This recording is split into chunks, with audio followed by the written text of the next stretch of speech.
Welcome. Are we awake? Okay, good. My name is Lindy, and I'm going to be your driver and guide. This is our group, so if you want to spread out a little bit, we do have some extra seats in the back. Feel free to sit alone if you'd like to. Sorry, my microphone needs adjusting. So guess what we have to talk about before we leave today? Yeah, safety. And I know you guys have heard the safety speech a lot as you've been traveling, so I'll do it pretty quickly. I'll be gentle.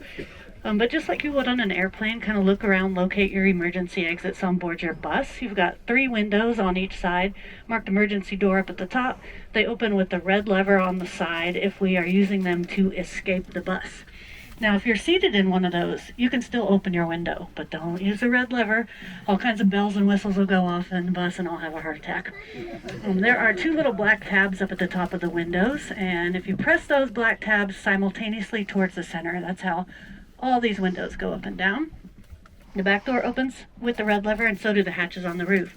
So we do have a lot of options for getting on and off the bus if we need them. The ultimate goal of the day is to use the front door. Yeah.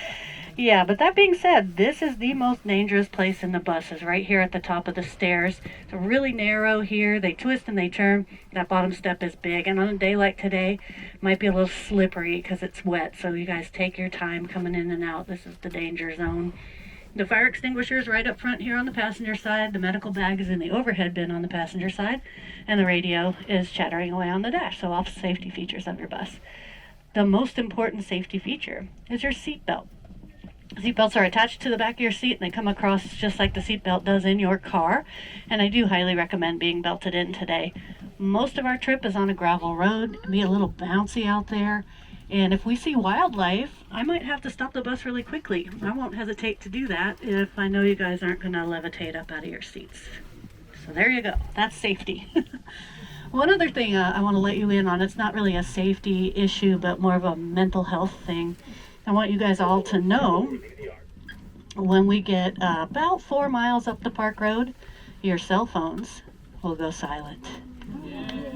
Yeah, we're spending the majority of the day outside of cell phone range, so kind of expect for that to happen. You have about 10 minutes left to pitch off any last minute messages into the world, and then we'll have some quiet from those devices that control our lives. So there we go. Before we leave, I also want to give you a brief tour itinerary so you know what we're going to do today. You all signed up for what's called a Tundra Wilderness Tour. And guess what I can guarantee we're going to see? Yeah, tundra and wilderness. These 2 things I 100% guarantee we'll have on our trip. Everything else is up to Mother Nature. Bonus, yeah, wildlife, keyword there is wild. We're not going into a zoo, so I can't guarantee wildlife. Usually we do see some along the way. And the mountain, I'm going to be really blunt with you, it's not looking good for the mountain today. It's a little bit overcast, but you never know. The park does like to throw us a surprise every now and again, so we'll be watching for the mountain throughout the day today. Now our trip, we are going all the way to the end of the usable road. We're going 43 miles into the park. We'll turn around and come 43 miles back. And we are going to make 3 stops along the way. 2 of those stops are for restrooms, and then 1 is a photo opportunity for you guys. So when we get up in the mountains, even if the big mountain that we all want to see, maybe it's hiding in clouds, it's still really pretty up there. So for sure we'll have a chance to get off the bus and take some pictures of the vistas up in the mountains. Okay, snowshoe hare. Oh yeah, cool. We'll probably see a few of those today, hopping around. Our trip is expected to take us about 5 to 5.5 hours, so we can't go very fast on the road. Kind of mentally prepare for that as well. And let's see what else. I think that pretty much covers that type of logistical thing. I do want to check in and make sure that you all found a green box on your seat. Did everyone get one? Okay, those are your snacks, and we don't have a set time where we're all going to stop and eat snacks as a group, so whenever you're hungry, feel free to dig into that little box of goodies you found on your seat. In the overhead bin up here on my side of the bus, there's a bottle of water for everybody. You can help yourself to your water anytime the bus is not moving. I can't have you guys walking up and down the aisles when we're underway. It's just too bouncy and dangerous out in the park for that kind of thing. So I recommend maybe waiting until right after our first restroom break to help yourself to your bottle of water. Not my first rodeo. Okay, are we ready to go? Yeah, let's get the bus fired up and see what we can find in the park today.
We are off. We've officially done the hardest thing we're going to do all day. Everybody got on the bus and found their seat. Sometimes that can be a little challenging. And right off the get-go, I do want to check in with you guys on a couple of things. First off, how's the volume of the microphone? Is it too loud? It's good. Okay. Let me know, especially if it ever becomes too loud at any point. I don't want to blast your ears out, and I can't tell how loud it is from up front. I'm just guessing. Same thing goes for the temperature inside the bus. Is everybody comfortable? Are we warm enough? Okay. I do have some control over that, so if you are ever freezing or too hot at any point, don't hesitate to let me know. For me, I'm right next to the engine, and it's always really hot right up here. So I'll probably have my window open, maybe a fan blowing. But if you're in the back and you're freezing, just let me know. I can turn some heat on or turn some air conditioning on if we need that. Just let me know. And another thing I feel like I need to do right at the beginning of our trip is properly introduce myself to you so you know who you're dealing with as your tour guide. I did mention my name is Lindy, and if you forget that, my name is on the green magnet that's right on the inside of the front door of your bus. And that's also a pretty good way to figure out which bus is yours when we're parked at the rest area. All the buses kind of look the same, but this should be the only one that says Lindy on the inside. And I guess I'll give you guys my background for my time in Alaska. That's what most people are curious about. So this is my 36th year living in the great land of Alaska. I'm an old timer around here. I never thought I'd ever get to say that, but here we are. 36 years have come and gone, and I'm still in Alaska. So I came up here for the first time back in 1990. And when I first arrived in Alaska, I lived down in southeast Alaska, out on Chichagof Island. And I spent my first 10 years of my Alaskan adventure working on a commercial fishing boat. And mostly we fish for salmon, but also a little bit of halibut and black cod on the shoulder seasons. And that was an excellent adventure and some of the hardest work I've ever done in my life. So I'm glad I did that job when I was young. But after 10 years of working on the ocean, I started to miss the land. So I moved to Juneau, capital city, and got a job working for the Forest Service. So I spent a couple of years tromping around in the woods, cruising timber, learning all about plants and trees and birds, things of the land. After that, I migrated a little farther north to the town of Haines, and that's where I started driving a tour bus. That was about 20 years ago now. So I've been behind the wheel of a bus for a good long time. And the last 12 years, I've been driving tours right here in Denali National Park. So I've migrated much farther north in this state, and now I call this area my home. So I live about 25 miles south of the park entrance, just outside of the tiny little town of Cantwell. And don't blink, you'll miss Cantwell. There's really not much there but a gas station. So nice, quiet place to live. So yep, I'm a long-time Alaskan. I've been here most of my life, but I do have a small confession to make to you. So about 10 years ago, my husband and I decided we'd had enough Alaskan winters. And so now I am officially a snowbird. Not spending winter in Alaska anymore. We bought a little piece of property just west of Austin, Texas. And now in the winter I get to pursue my passion of riding and training horses. So all winter I'm with the horses. All summer I hang out with folks like you and drive tours into the park. And that's a pretty good life. I'm really enjoying this snowbird life. Kind of think the birds have it all figured out, really. They are a lot smarter than we give them credit for. So that's my Alaska background. The other personal question that I get asked is, well, if you're not from Alaska, where are you from? And for me, that's a difficult one to answer because we moved around a lot when I was young. So let me just list off all the states that I lived in before I found my home up here in Alaska. And maybe I have a state in common with somebody on board the bus. So I was born in Ohio. Any Buckeyes on here? OH, hey, I already win this game. After Ohio, we moved to Pennsylvania. Yeah. Hey. And then to Virginia. Then to Missouri. Then to North Dakota. Then to Oregon. Then to Arizona. Then to Texas. Then back to Ohio. And that's where I graduated from high school. So we lived in all those places before I was even 16 years old. And when people ask me, oh, where are you from originally? I'm from the United States, I guess. Yeah. No, I'm from Alaska. This is where I've spent most of my life, and this is where I feel most at home. So hopefully I can help you guys feel right at home as we travel out into one of the prettiest places in the whole state, Denali National Park. And there you go. Now you know a little bit about me, and we'll get to know each other over the course of the day today. Now, speaking of getting to know each other, I know I picked most of you guys up in the same place, but I don't think you're all traveling together in one big group, and you actually might be sitting right next to someone you've never met before. And I find it's always best to at least know the names of the people seated around you before you want to jump in their lap and share their window at a wildlife sighting. So let's take a minute. If you guys don't know your neighbors, go ahead and reach hands across the aisles, introduce yourselves around the bus, and we're going to spend some time together today. We might as well be friends.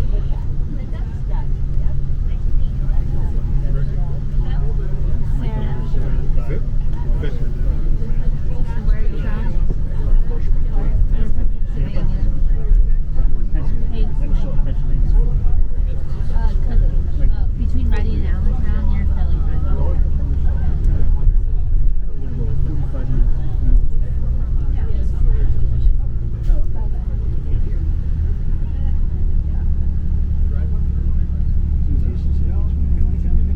Yes. But if you say Ready, now everyone's like, it's not a very nice town.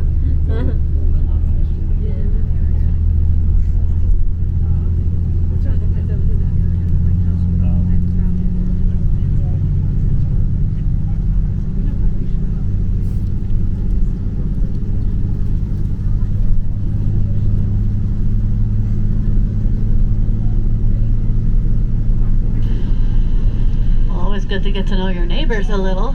The next thing I want to talk to you guys about is wildlife and our strategy for locating wildlife today. So what we're going to do to find wildlife is we are going to be a team, and I'm the captain of the team, so I'm going to drive the bus. And that's what I'm focused on, keep us safe and on the road. You're welcome. So if wildlife comes out into the road, I'll see it. Maybe in my peripheral vision I might be able to pick out some wildlife, but chances are I'll drive right past the wildlife and I won't even notice because I'm busy watching the road. So that's where you come in. It's your job as members of the team to be watching out the windows and finding the wildlife. And if you see something out there, don't just elbow the person next to you and go, hey, I think there's a moose over there. And that's not a good strategy for our team. So what I'm going to have you do, if you see wildlife out your windows, is to simply holler out in a loud voice the word stop, and I'll stop the bus. So that's clear and concise and to the point. So if you point off into the distance and talk about what it is you think you see out there, I'm probably not going to realize that you're talking to me and that you want me to stop the bus. And we'll be way too far down the road to get eyes on that animal. So if you just use the word stop, I'm really, really listening for that, and I'll get the bus stopped as quickly as I possibly can. And you're going to have to say it like you mean it. If you are in the back of the bus especially, you're pretty darn far away from me, and even right here behind me, I'm sitting next to the engine. And this engine, in addition to putting off a lot of heat, also is extremely loud. And I can't hear most of what's going on right behind me. So if you holler out the word stop, do it in a good loud voice. We'll get the bus stopped. And then after that, if you're the person that has asked for the bus to stop, we're going to need a little bit more information from you. There's really nothing more frustrating for the rest of the bus than to have someone yell stop and then say nothing else. We don't know where to look, what you see. We need the pertinent details. So the most important thing we'll need is then you'll have to tell everyone a direction to look. And the quickest thing is to say either on the right or on the left. That gets everybody at least looking out the correct side of the bus. And then we can dial it all in using positions of the clock. And I'm sure you've been doing this as you've been traveling. That's pretty much the most common way for folks to get everybody focused in the same direction, is using clock positions.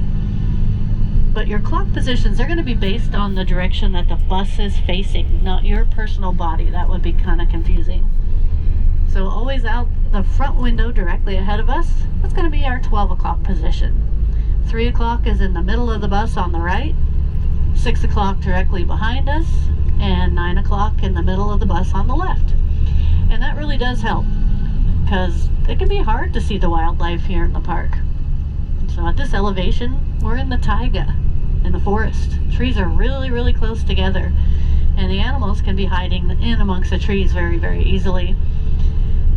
Now in a little while we're going to get up into the tundra, and the tundra is the open plain. And in the tundra you can see a really, really long way out there.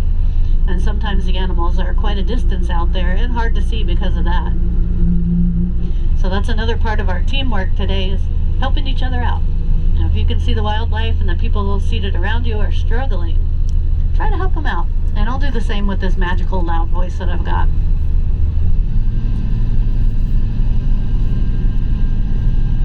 Now, at a wildlife sighting, we do have some guidelines that we need to follow, and these guidelines are put in place by the National Park Service.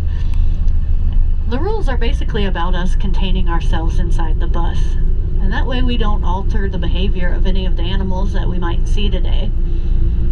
So you guys are more than welcome to put your windows down at a wildlife sighting. That way you can take a picture without the glass in the way. But please, please, please, don't stick your head out the window. Don't stick your arms way out there holding your phone trying to get a better picture, because quite honestly, if you drop your phone out the window and there's a bear out there, that's now officially your old phone. And we're not going to go out there to get it. So to keep your things safe and to keep you safe, we do need to keep all of our body parts inside the bus at all times. And that also goes for the sound of our voices. And this is the hard part, because it's human nature. When we see exciting things, we tend to talk in loud voices. So I'll definitely remind you guys, if we ever get too loud at a wildlife sighting, that's pretty common. And that's it for rules. I don't really like rules a whole lot, and that's one of the reasons why I like living in Alaska.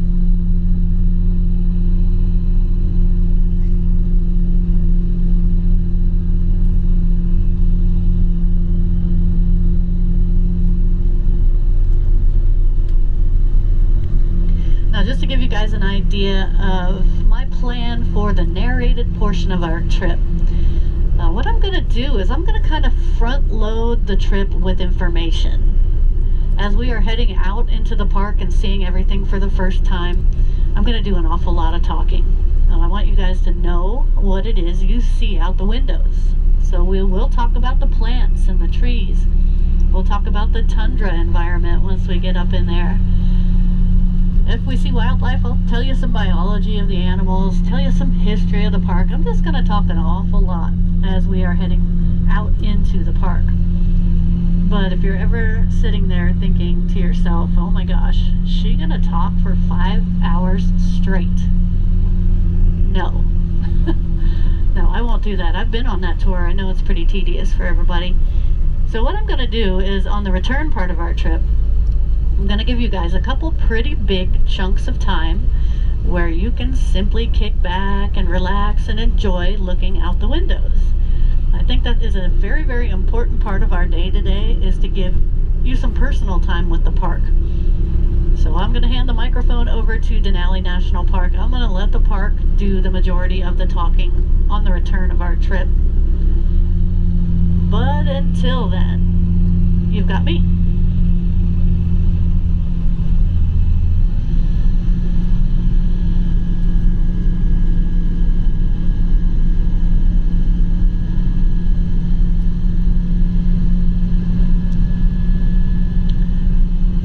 So things around us are about to change, as we are just now starting to come out of the taiga and into the tundra. And you'll hear those two words thrown around a lot in the state of Alaska. Taiga is the forest, tundra is the open plain. And we're climbing up right here. We're getting to about 2,500 feet, and that's where you start to come out into the tundra for the first time. So on our trip, we're going to see two different kinds of tundra. At this elevation, this is called subalpine tundra. And in the subalpine, you still have some trees scattered about, but it's much, much more open than back in the taiga, where the trees are right next to each other. A little bit later on, when we get over 3,200 feet, we're going to come into what's known as the alpine tundra. And that's what you see at the tops of the hills. That's where you get above the tree line altogether. So while we still have trees around us, let me introduce you guys to the two most common tree species that we see here in the park. And it's pretty easy to learn your trees, because we have two species of trees that make up 90% of the trees that we see. And both of them are conifers or needled trees. So out your windows, you are seeing black spruce and white spruce. And you can't use the color to tell them apart because they're both green. But kind of general rule of thumb to tell the difference between a black spruce and a white spruce is to let the shape of the tree tell you which kind it is. So if you're looking out at spruce trees around you and you see a spruce tree that's shaped kind of like a traditional Christmas tree, really, with short branches at the top and the branches getting longer and longer and longer as they get closer to the ground, those are white spruce. And the white spruce do tend to be the larger of the two. The black spruce, they almost look like a bottle brush, really. The branches are pretty much the same length from the bottom all the way to the top, and they're very short branches, very, very skinny little trees. And to me, the black spruce are just kind of odd looking, really. I feel like they would fit right in a Dr. Seuss book. So if you're looking out at a spruce tree and you think, that's a weird looking spruce tree, that's probably going to be a black spruce for sure. And there you go. Now you guys are all experts on the trees. That's 90% of the trees we'll see are either the black spruce or the white spruce. So pretty simple to learn, really.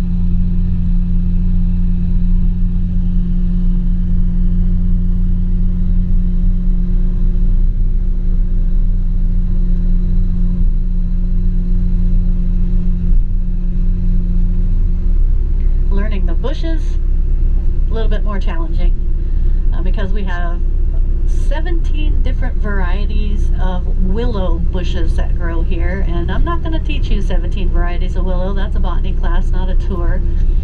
So we'll talk about the 3 tiers of bushes that we most commonly see, and starting with the top tier, the highest bush is the willow, and we'll just call them all just straight up willow instead of getting into the individual species. But there's willows coming up right up here, a whole lot of willows on the right and on the left. So the tall bushes, almost as tall as trees, really, those are all varieties of willow. So that's the top tier.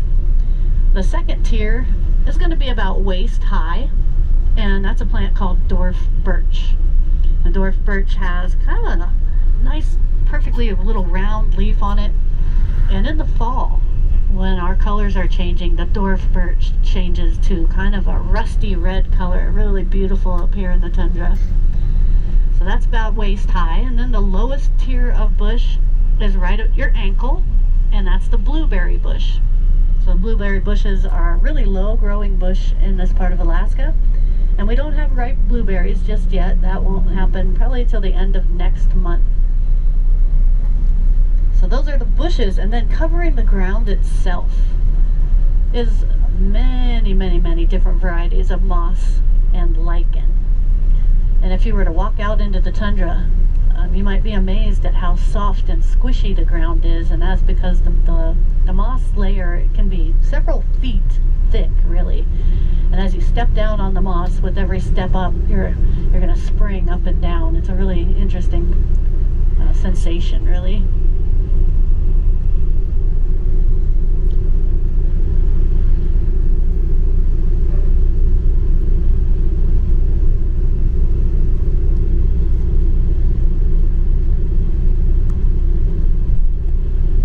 So have you guys ever heard the statistic for mountain viewing in the park? Anyone heard that number? 30%, yeah. So only 30% of visitors see the mountain when they come to the park. That's not a good statistic for you as a visitor, but imagine what it's like to be me as a tour guide. Yeah, it means I disappoint 70% of the people I come in contact with when I tell them the mountain's hiding in clouds. And you know, on a day like today, it's probably not all that surprising for me to tell you that currently the mountain is not visible. Just for my own reference though, how many of you have already seen Denali? Put your hands up. Okay, so quite a few of you, that's good. On the horizon line, if we could see it from right here, it would be at about your 11 o'clock position, so kind of off of the front left-hand side of the bus, out across the tundra. But we're not seeing any part of the mountain at the moment. The clouds are just too thick. But one thing that we do have going for us is that the weather here can change from second to second, and the mountain does like to play peekaboo through the clouds. And now that we're this far into the park, there's a lot of different places along the park road that if the clouds allow it, we could see it. So we'll keep watching for it. And if I'm driving along and I'm telling you a story, la la la, and all of a sudden you start to see a very large snow-capped mountain kind of poking out in that 11 o'clock position, well, let me know. I will always stop for the mountain. I know we all really want to see it. But it's shy. It likes to hide. And even on a day when there might not be a single cloud in the sky, you can come out here and there's clouds sitting right on top of the mountain. It is tall enough it can create its own weather, and the weather that it likes to create is clouds. It likes to hide in the clouds all the time.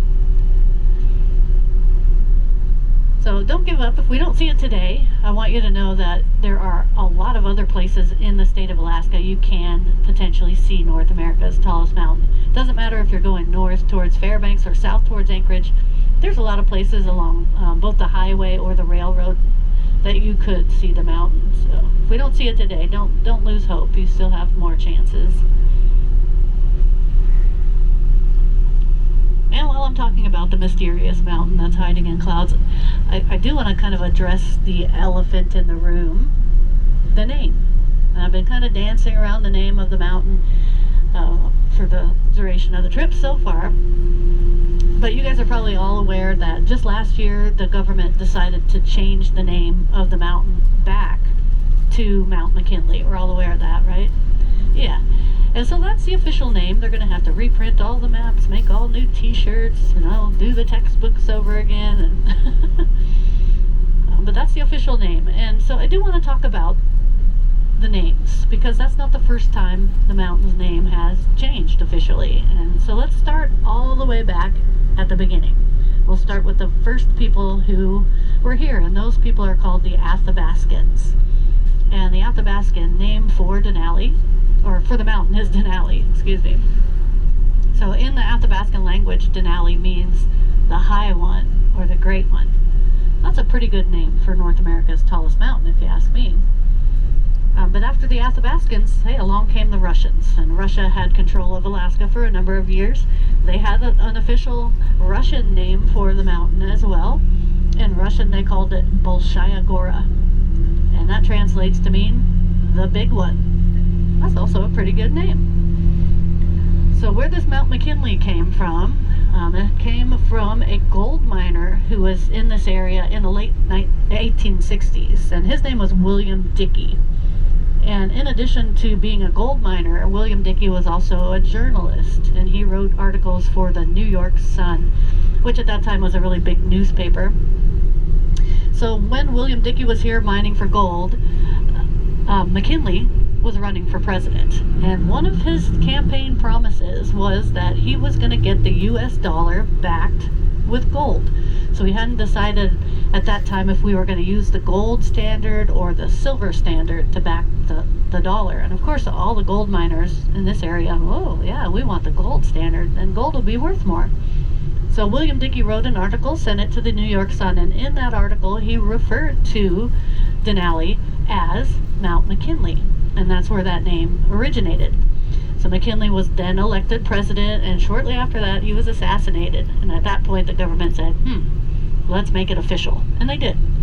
And that was the official name for a very long time, until 2015, when the government decided to change the name back officially to Denali, and that lasted about 10 years, and now here we are back to McKinley again.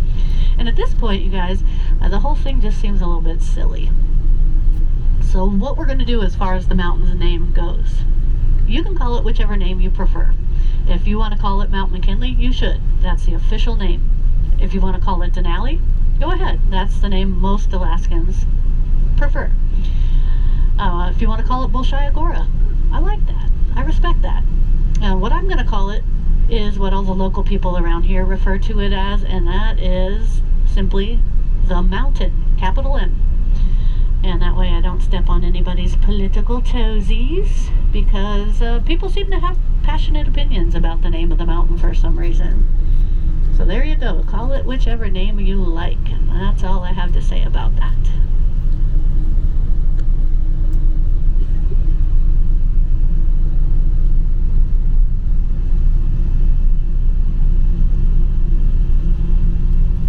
We're starting to get a look at the Savage River coming around on our left-hand side, and this is one of the big braided river systems that we're going to cross over on our trip today.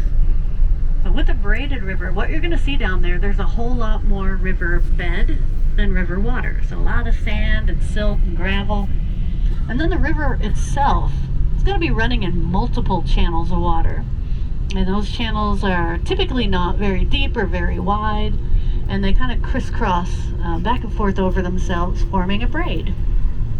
Now the nature of a braided river is that it's changing course all the time. It can simply push its way through the gravel and be in a completely different place tomorrow compared to where it is right now. And because of that, this type of river is not good habitat for fish. So if you imagine you're a salmon, you're swimming along, la la la la la la la, and all of a sudden the river changes course, that could end up being a pretty bad deal for you as a fish. So not good habitat for fish in general.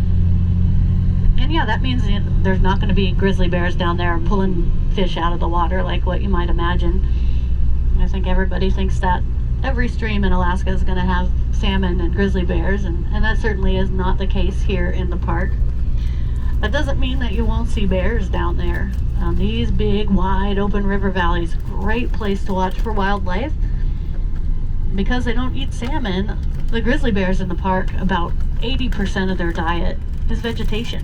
And a lot of the vegetation they like to eat grows in the gravel bars next to these big, wide open, braided river systems. So a good place to watch for grizzly bears. Also a good place to watch for moose and caribou. Those animals will use these areas as a highway system, really, the path of least resistance.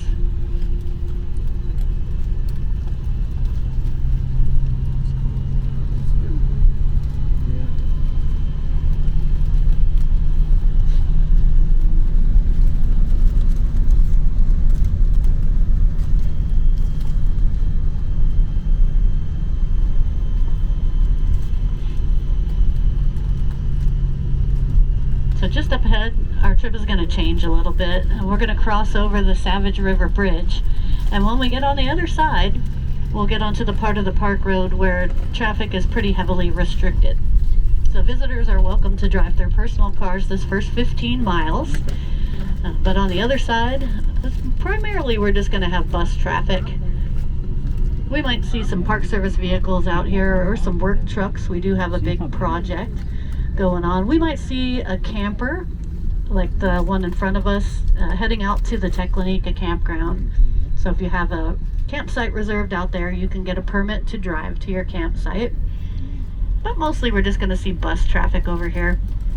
So just up ahead, we're going to have a brief interaction with an honest-to-goodness government employee.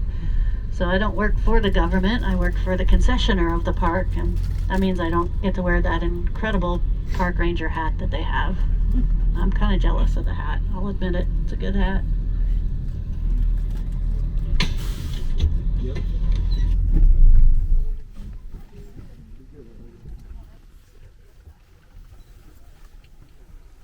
Good afternoon, folks. So how are we doing? Good. Alright, so welcome. I'm Ranger Martin, and welcome to Denali National Park. This is the third largest national park in the United States with 6 million acres of almost untouched wilderness. And that's the size of the state of New Hampshire, so that's pretty fascinating.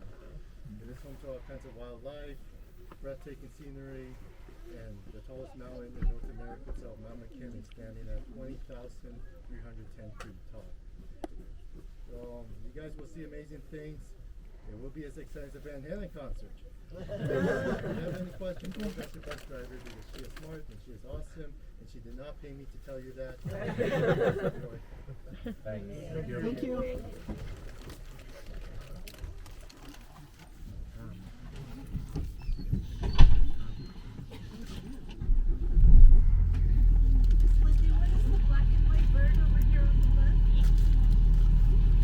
Is someone asking a question? The black and white bird, oh, you're seeing a magpie. Oh, I see him, yeah, these, in about your 10 o'clock position, kind of a little bit low down in one of these bushes. Big black and white bird, iridescent, long blue tail is a magpie.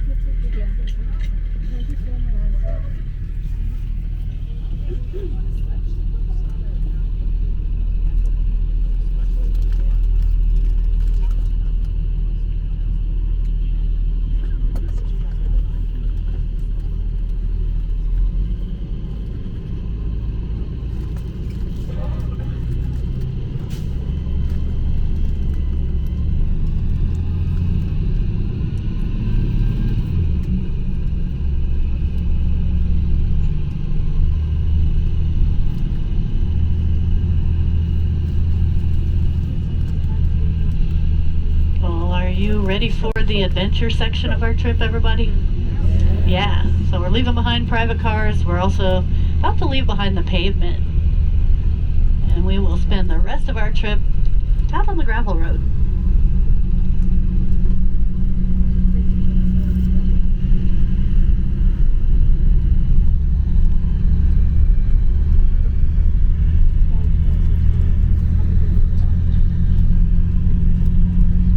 Road restrictions, let's talk about that for a minute, because I think oftentimes what happens is visitors end up right there at that ranger checkpoint in their personal cars, and then they get told, well, you got to turn around, this is as far as you can go, and I wonder why can't I drive my own car into my national park? And there's a couple pretty good reasons why traffic is restricted out here. The number one reason for traffic restrictions is safety. So this is a narrow, winding, mountainous road that we're traveling on today. And it looks like this for about the next 15 miles. So it's pretty big and wide at this point. But after that, we're going to cross the Teklenika River. And when we get west of the Teklenika River, the road gets to be about half the size that it is right here. That's also where we start climbing up high in the mountains. It's really curvy along the way. There's a lot of places that the road isn't wide enough for two vehicles to pass each other. Everybody has to know where those narrow spots are, where you're going to have to pull over and wait your turn. So safety is the number one reason for traffic restrictions. But there's another reason, and that's to mitigate traffic.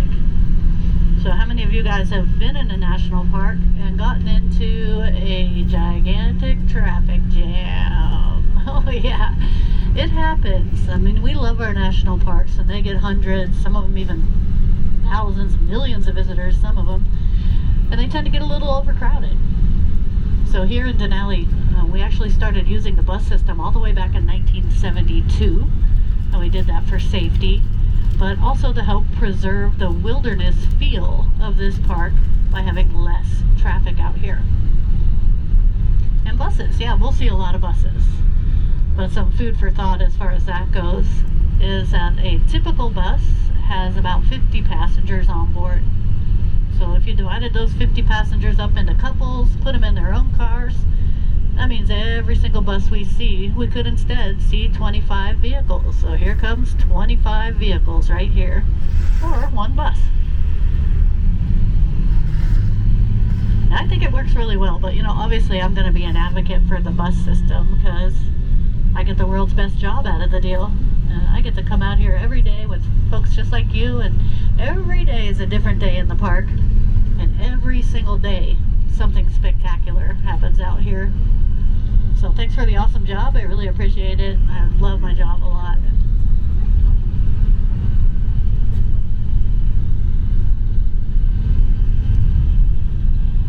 Now while I'm talking about buses, we'll see a couple different types of buses here in the park. You saw them there at the bus depot, 2 different types.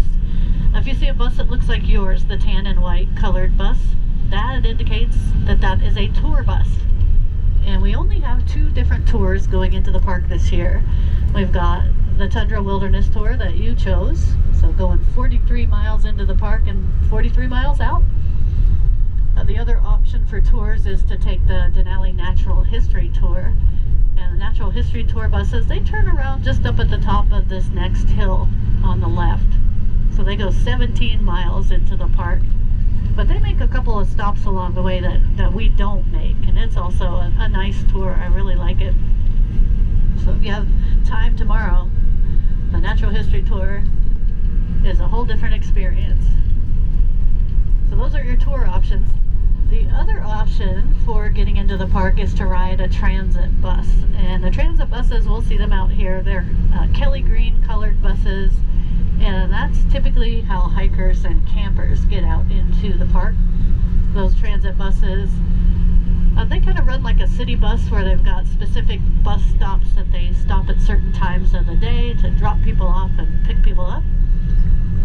And hikers and campers can also ask their bus driver to be dropped off pretty much anywhere along the road. They can take a hike and then stand on the edge of the road and flag down a bus later in the day to get a ride back. Well, it's a pretty good system that allows people to have access to the park while keeping traffic down to a minimum.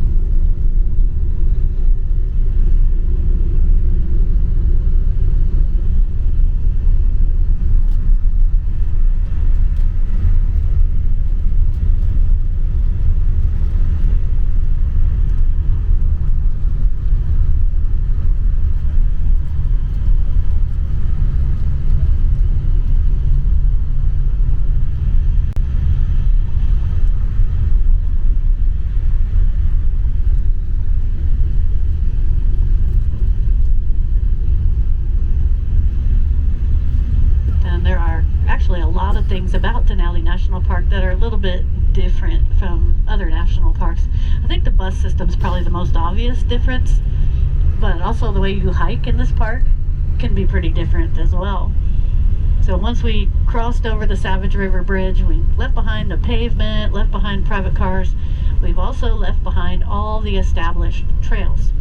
And we've got over 35 miles of established trails.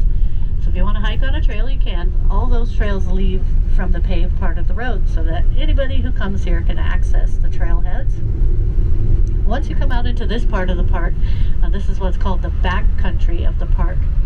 And this part of the park does not have any established trails in it. That doesn't mean that you can't hike out here. It's pretty much the opposite of that. It means that you can hike just about anywhere in the back country. And so that is very, very different from other national parks. Most national parks, if you step foot off the trail system, no, you're probably going to get in trouble for doing that. It's discouraged. Here, it is encouraged for visitors to come into the backcountry and hike off the trail. And that can be a really, really interesting way to hike. It can make you feel like you're the very first person to ever walk in that part of the park. And with 6 million acres of protected land around you, you might actually be the first person to walk in certain parts of the park. It's so big. Now there's a couple exceptions though to being able to hike any old place you want. We will see one of the exceptions a little later in our trip, and that is the top of Sable Pass. The top of Sable Pass is a permanent closure for off-trail hiking. It's the only permanent closure in the park right now, and they closed that area down for off-trail hiking all the way back in the 1960s.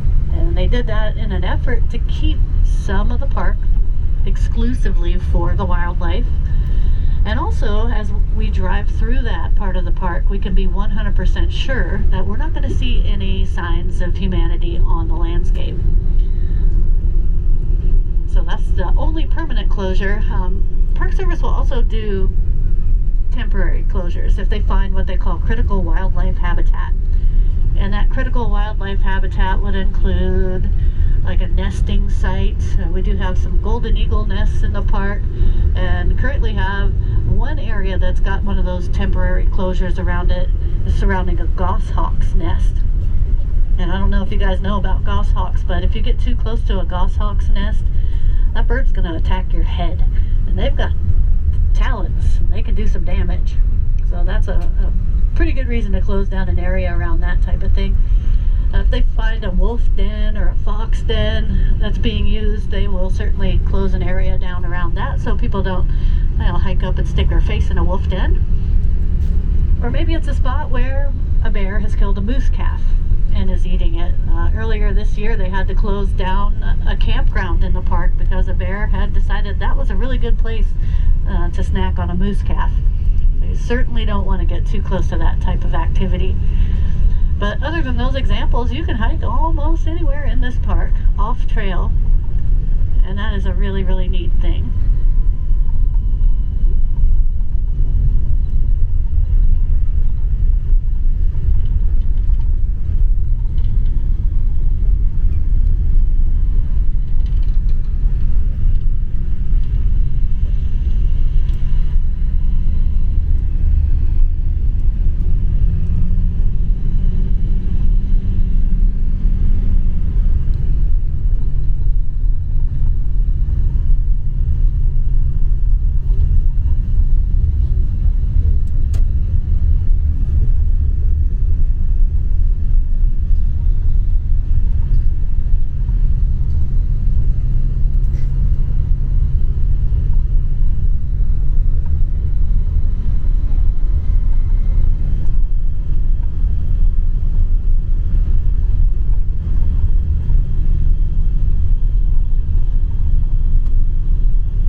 Beautiful lighting out there in the tundra right now.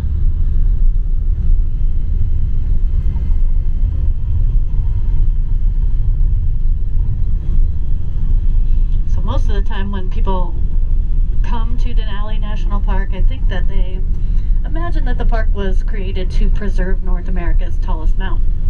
And that would make a lot of sense because that's the name of the park. But that's not actually why our park exists. So this park was created to preserve wildlife, and very specifically to preserve the Dall's sheep that live here.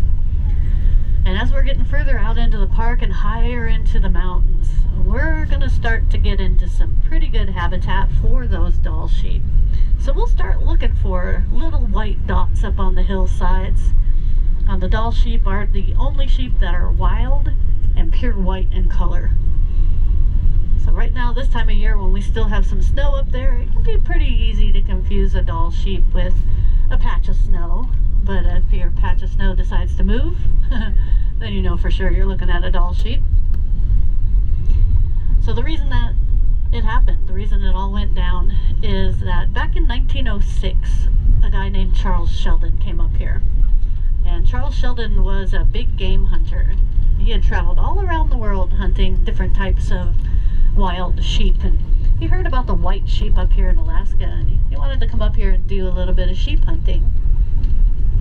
He was also a naturalist. He was studying the animals that he was hunting, and he wanted to spend over a calendar year here hunting and studying the sheep.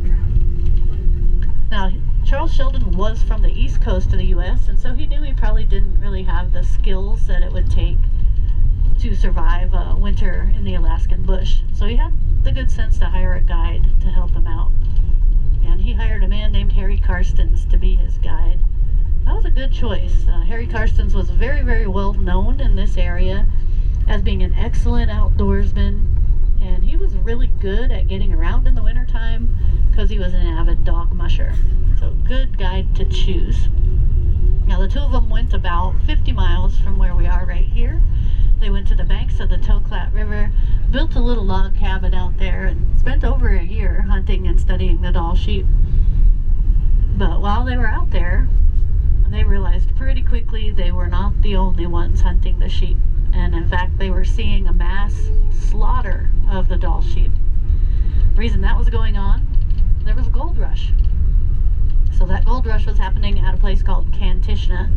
And if you look at your little green box, there's actually a map of the park road we're traveling on today. And you can see that the park road ends at Kantishna. So Kantishna is a gold mining district to this day. The park has kind of grown up and surrounded Kantishna over the years. And to my knowledge, there is nobody looking for gold in Kantishna anymore.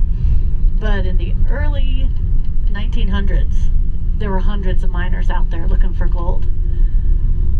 And they didn't really have a grocery store in Kantishna, but they did have a meat market set up. And they had guys that it was their job to go hunting and bring meat back to the market. They called them market hunters. And the market hunters, they were in the process of eliminating the Dall sheep, really. So massively overhunting the sheep. So lucky for us, when Charles Sheldon left here and went back to the East Coast, he left here kind of consumed with the passion to save the sheep. And turns out he was a pretty wealthy and influential guy. So he had friends in high places, friends that were congressmen. And when he got home, he started pitching the idea to them that we needed to create a national park up here in Alaska to save the sheep. And that was kind of a strange idea at that time. Because one, Alaska wasn't even a state yet. We were just a territory of the U.S. And two, the National Park Service was a very new idea back then. America's greatest idea, yes, but a new idea nonetheless. So it took him a good long time to convince Congress that it was a good idea, but finally they agreed, and they created the park that surrounds us here in 1917.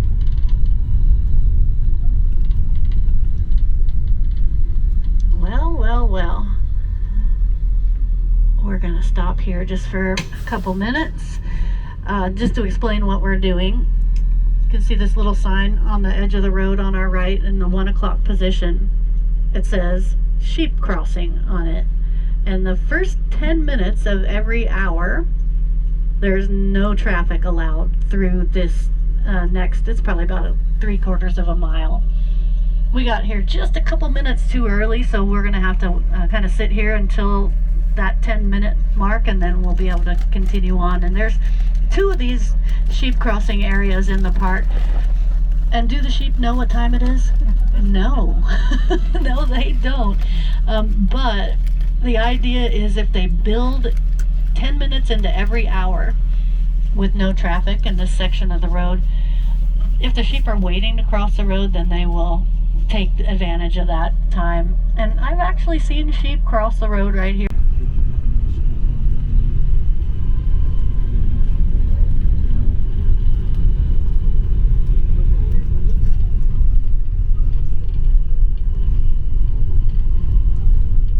So talking about the history of the park and how it was created, it happened in 1917 that Congress finally passed the legislation that created the park that surrounds us. And when they first opened this park up back in 1917, it was called Mount McKinley National Park back then.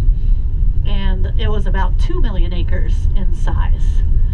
I see a magpie. You guys were seeing a magpie on the left earlier. There's one flying off on our right. You can see the black and white, really long iridescent blue tail. Beautiful birds.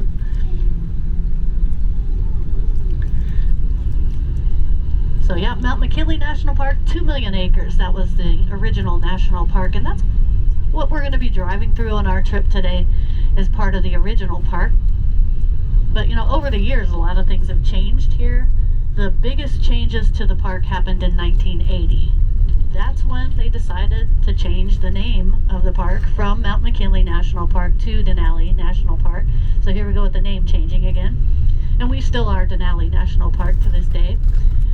In 1980, they also pretty extensively expanded the boundaries of the park. They added on an additional 4 million acres of parkland, bringing our total park up to the 6 million acre mark that we are today. And that's massive. It's really hard to imagine how large that is.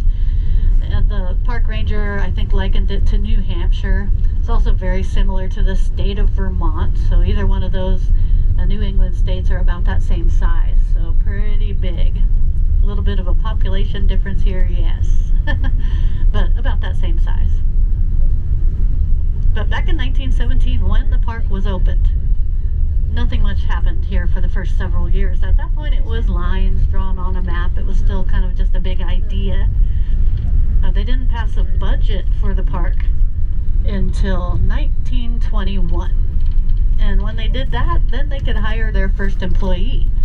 So they hired Harry Karstens, who had been Charles Sheldon's guide, to be the first park superintendent here. And he was a staff of 1. And at that time, he had 2 million acres to protect. His main job was to come out into this newly established park and tell the market hunters they couldn't hunt here anymore. This was now protected land. And I'm sure that that was a terrifically difficult task to accomplish. I can't imagine market hunters in the 1900s being very civilized people. But he got it done. So in the summertime, Harry Karstens would patrol the park on horseback. In the wintertime, being the avid dog musher that he was, he used a sled dog team to patrol the park. And in fact, the very first U.S. government dollar that Harry Karstens spent for Denali National Park was spent to buy a team of 6 sled dogs so that he could get out here in the wintertime. So he established our sled dog kennel all the way back in 1922, and that sled dog kennel is still active to this day. So we're still using the sled dogs as transportation for the park rangers in the wintertime.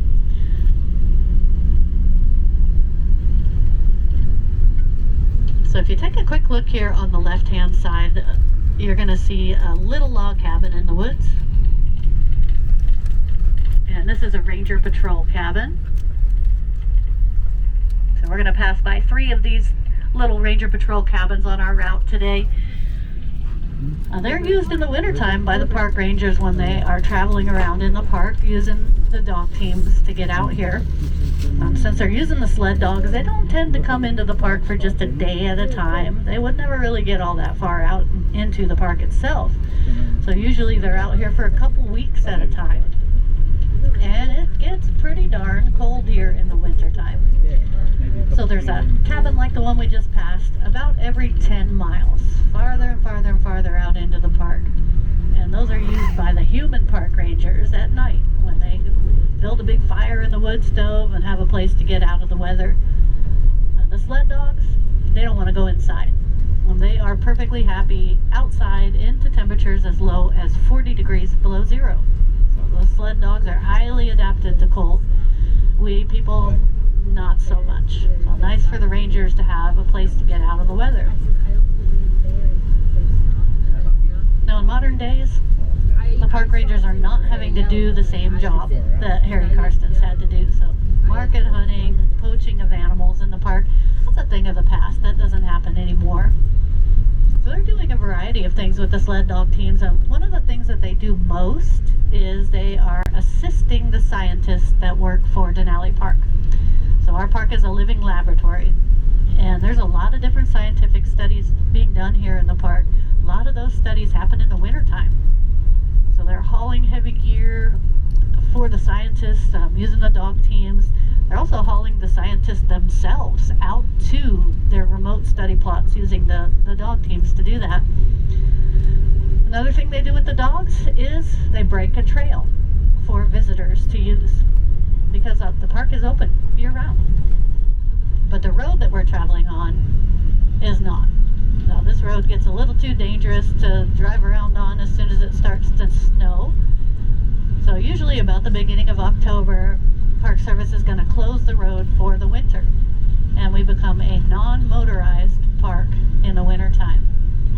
So they just let the snow pile up on the road, and then they'll plow it out again in the spring right before we start doing tours for the year. So that means that if you visit here in the wintertime and you want to come out into this part of the park, you're going to come out here on skis or snowshoes, or you can bring your dog team from home. You can mush your very own sled dogs into Denali Park. We are a dog-friendly national park, especially in the winter. So how many of you guys have a dog team at home? Anybody? Yeah, that's how I can tell you're not from around here. In this part of Alaska, that's pretty common. You know, it's common for folks to have, maybe just a couple of dogs that they use for the sport of ski jor. And that's where you're on your own skis and you've got a bungee rope attached to one or maybe two sled dogs pulling you. It's pretty fun. A lot of regular people might have 20 or 25 huskies that they use in the winter for recreation. And then since we kind of have the perfect weather right here for dog mushing, a lot of professional dog mushers live in this area. So folks that you may have heard of, folks that are running those races like the Iditarod and the Yukon Quest. A lot of those dog mushers live around here because they can train their dogs for the majority of the winter for those 1,000-mile sled dog races that they run. So anybody on board ever pay attention to the Iditarod? A couple of you, yeah. If you don't know about the Iditarod is like the Super Bowl for Alaskans. It's a really, really big deal up here. It's a sled dog race. It is over 1,000 miles in length. And to even finish the Iditarod as a musher, that's a really, really big deal. It's not an easy thing to do. You're going to have bragging rights for life just for finishing the Iditarod. So I'm going to brag on my friend Paige right now, because she's been doing really well in the Iditarod the last several years. Last year's Iditarod, she finished in 3rd place. This year's Iditarod, she finished in 4th place. And this year, we were all convinced that Paige was going to win. She was right up front for the majority of the race. She was in 1st, or she was in 2nd, then back in 1st. And she and Jesse Holmes, who was the guy who ended up winning the race, they were battling it out for the lead for the majority of the race. But Paige also was in the process of recovering from having breast cancer treatment. And so towards the end of the race, she started to feel that a little bit and started to slow down. And Jessie did indeed win the race. Paige came in 4th. And we are all very proud of her. She lives in Cantwell, where I live, and she's probably our most famous resident at this point. So the Iditarod is a really big deal up here in Alaska, for sure.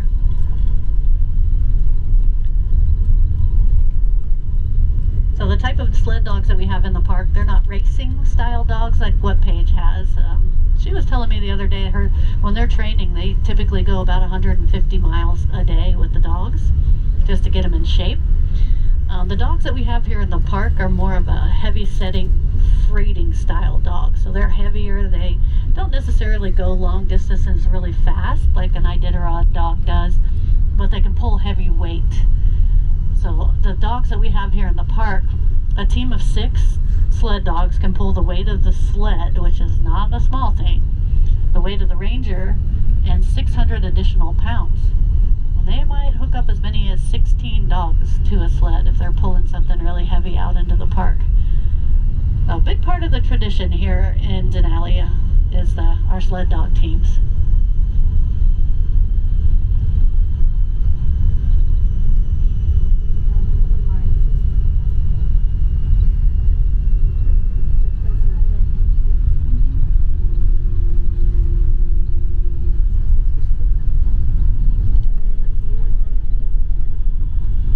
starting to see the Teklenika River appearing on our right.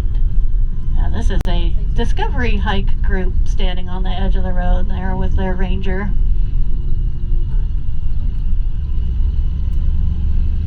Well, we're going to make our first stop pretty soon. We'll be high on the banks of the Teklenika River, and there's a nice viewing platform there for you guys to go take a look around. There's some restrooms to use.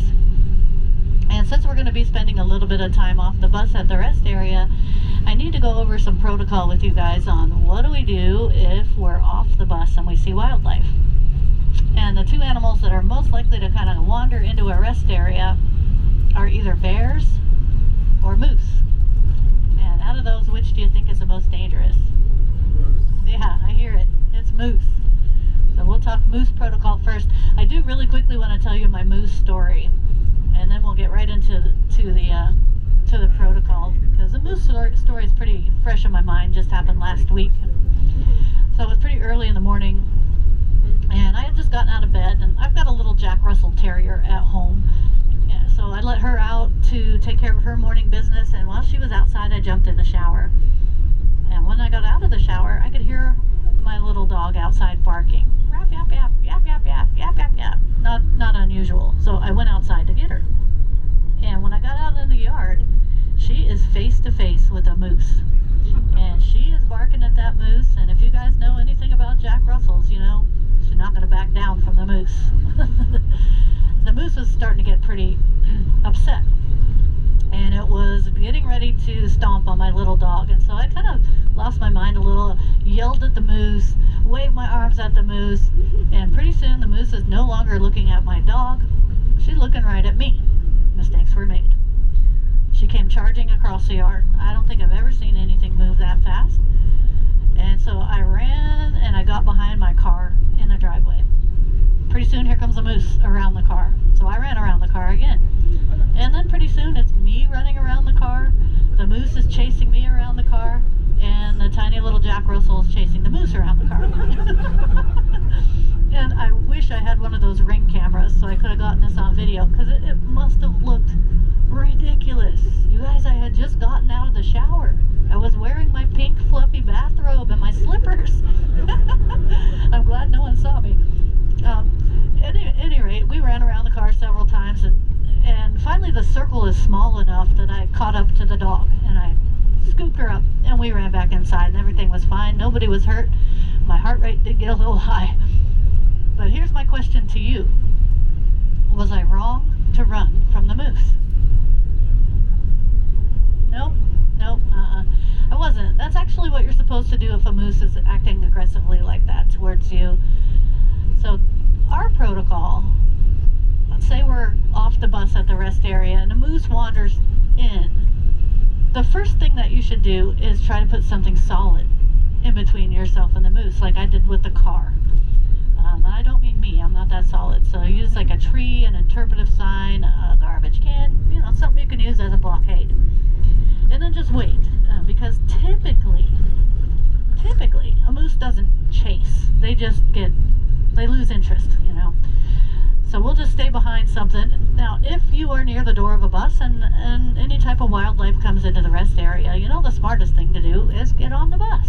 So if that's an option, definitely do that. If not, put something solid in between yourself and the moose. That way, if you have to play Ring Around the Rosie like I did, you've got something solid to protect you. So that's your moose. Bears, whole different thing altogether. First off, would you run from a bear? No. And I honestly can't think of a scenario where that's ever the right thing to do. If you run from a bear, you're probably going to trigger what's known as the predator-prey response. And that means that the bear is going to chase you. I mean, they're just hardwired to chase after what runs. So don't make yourself look like lunch by running to a bear, you know, from a bear. What we're going to do if a bear comes into the rest area is kind of two things. The first, we're going to try to look big. The second, we're going to try to look a little bit weird to the bear. So to look big. And the idea with looking big is we're trying to look bigger than the bear itself. They don't mess around with things that are bigger than them. So to do that, we are going to clump together in a really, really tight group. So we'll all squish really close together. I'll be in the middle of the group. You guys will be all around the edges protecting me from the what? Someone has to drive back.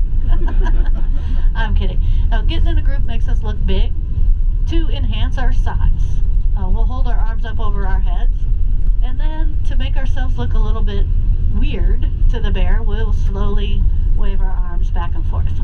There's nothing that a bear sees in its day-to-day life that stands on two legs and waves, and 99 times out of 100, they're going to see something like that. They're going to leave pretty quickly. But let's say we've got that one bear that doesn't leave, it's not impressed, just hanging around. At that point, we will remove ourselves from the situation by slowly and calmly moving away from the bear. And again, we're going to start filing onto whatever buses are closest to us, because that's the smart thing to do. So if you are near the door of a bus, get on. Now, all that being said, I don't want you guys to get off the bus and be nervous that there's a bear or a moose behind every tree like waiting to pounce on you. It is not like that here in the park. And in fact, in Denali, we actually have a really, really good record of human wildlife interactions. We've had visitors in this park for over 100 years. And in that amount of time, we've never had a fatality involving a moose. And we have had only one fatality involving a grizzly bear.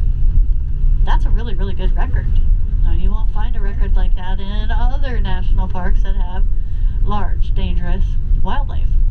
But, then again, we've all seen the videos of the people taking selfies with the bison in Yellowstone, trying to pet them and stuff. That kind of thing doesn't happen here. And the reason I think that our record is so good is simple education. Just about everybody who comes into the park, they're stepping off of a bus armed with knowledge. Everybody is getting a similar set of guidelines to follow. If you follow those simple guidelines, the chances of something going wrong with wildlife are pretty slim.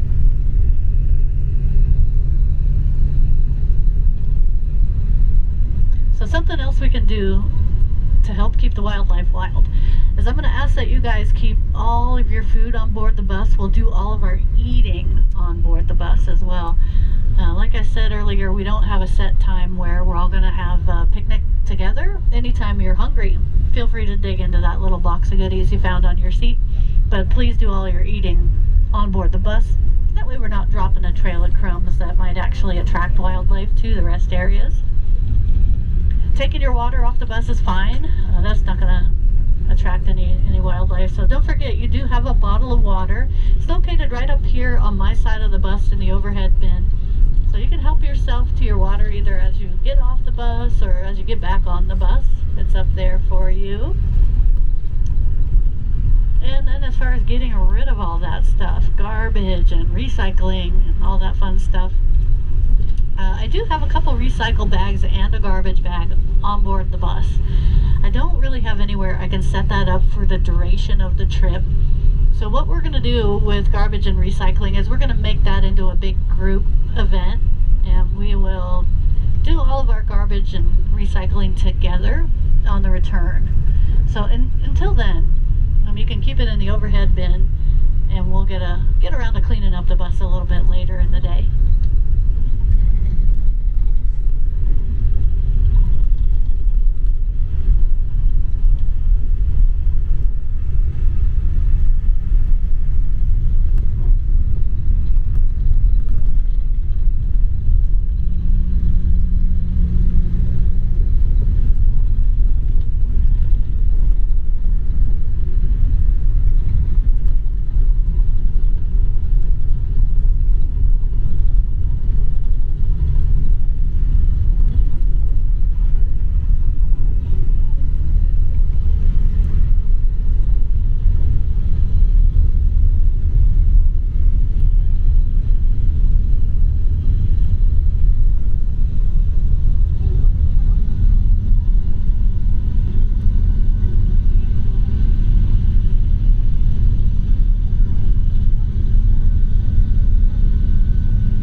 welcome to the Teklenika rest stop, everybody.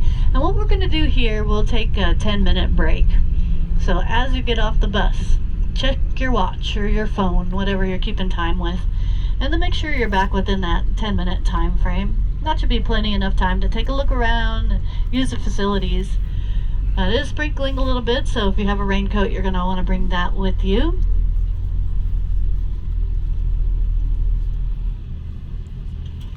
Okay, enjoy your break, everybody.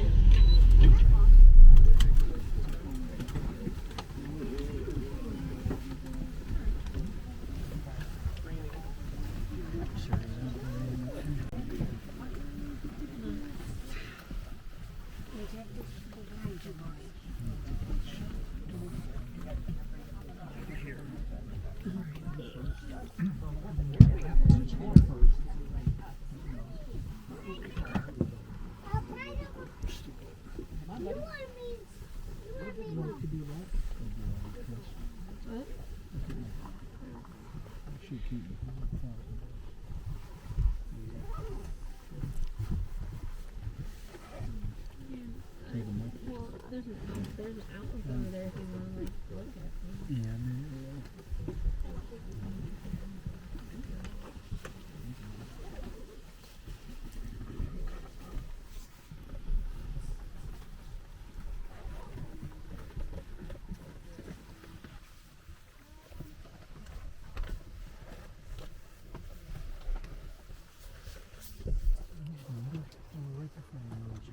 Go ahead.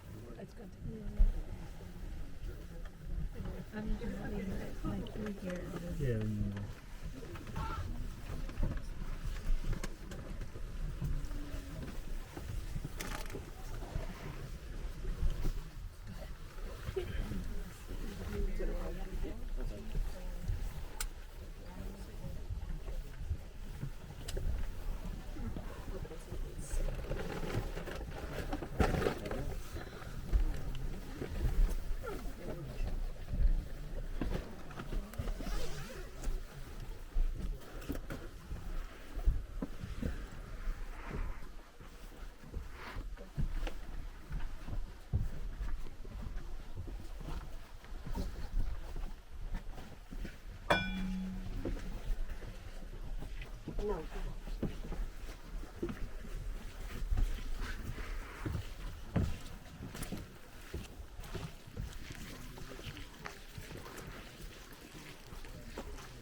How's the temperature in here for everybody? Are we comfy?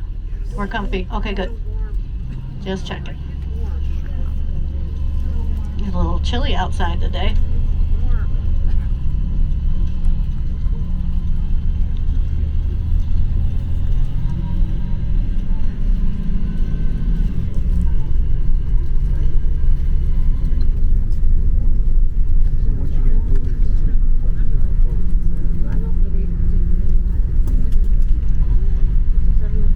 So this is the leg of our journey where we're going to get to climb up pretty high in the mountains. And we'll see the top of Sable Pass, where we'll be just under 4,000 feet in elevation up there. And it is really, really pretty up in the mountains. So this is going to be the part of our journey where we'll also have the chance to get off the bus and take some off the bus photos.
Look at the River as we cross the bridge up ahead. And the thing with these braided river systems is there's never going to be enough water down there to cover up all the gravel all at once. It just doesn't work like that. Well, this is actually pretty high water for the River. It was raining quite a lot last night, so that definitely helped the river rise up a little bit. Primarily, though, this river is fed by melting ice, glacial ice, and melting snow. And so in the summertime, when we have some hot days in a row, the water will rise up, or when we're having a rain event like this, it'll rise up as well. In most cases, you would be able to wade right across the Teclanica and not get any water above your knees. I don't think I would try that today.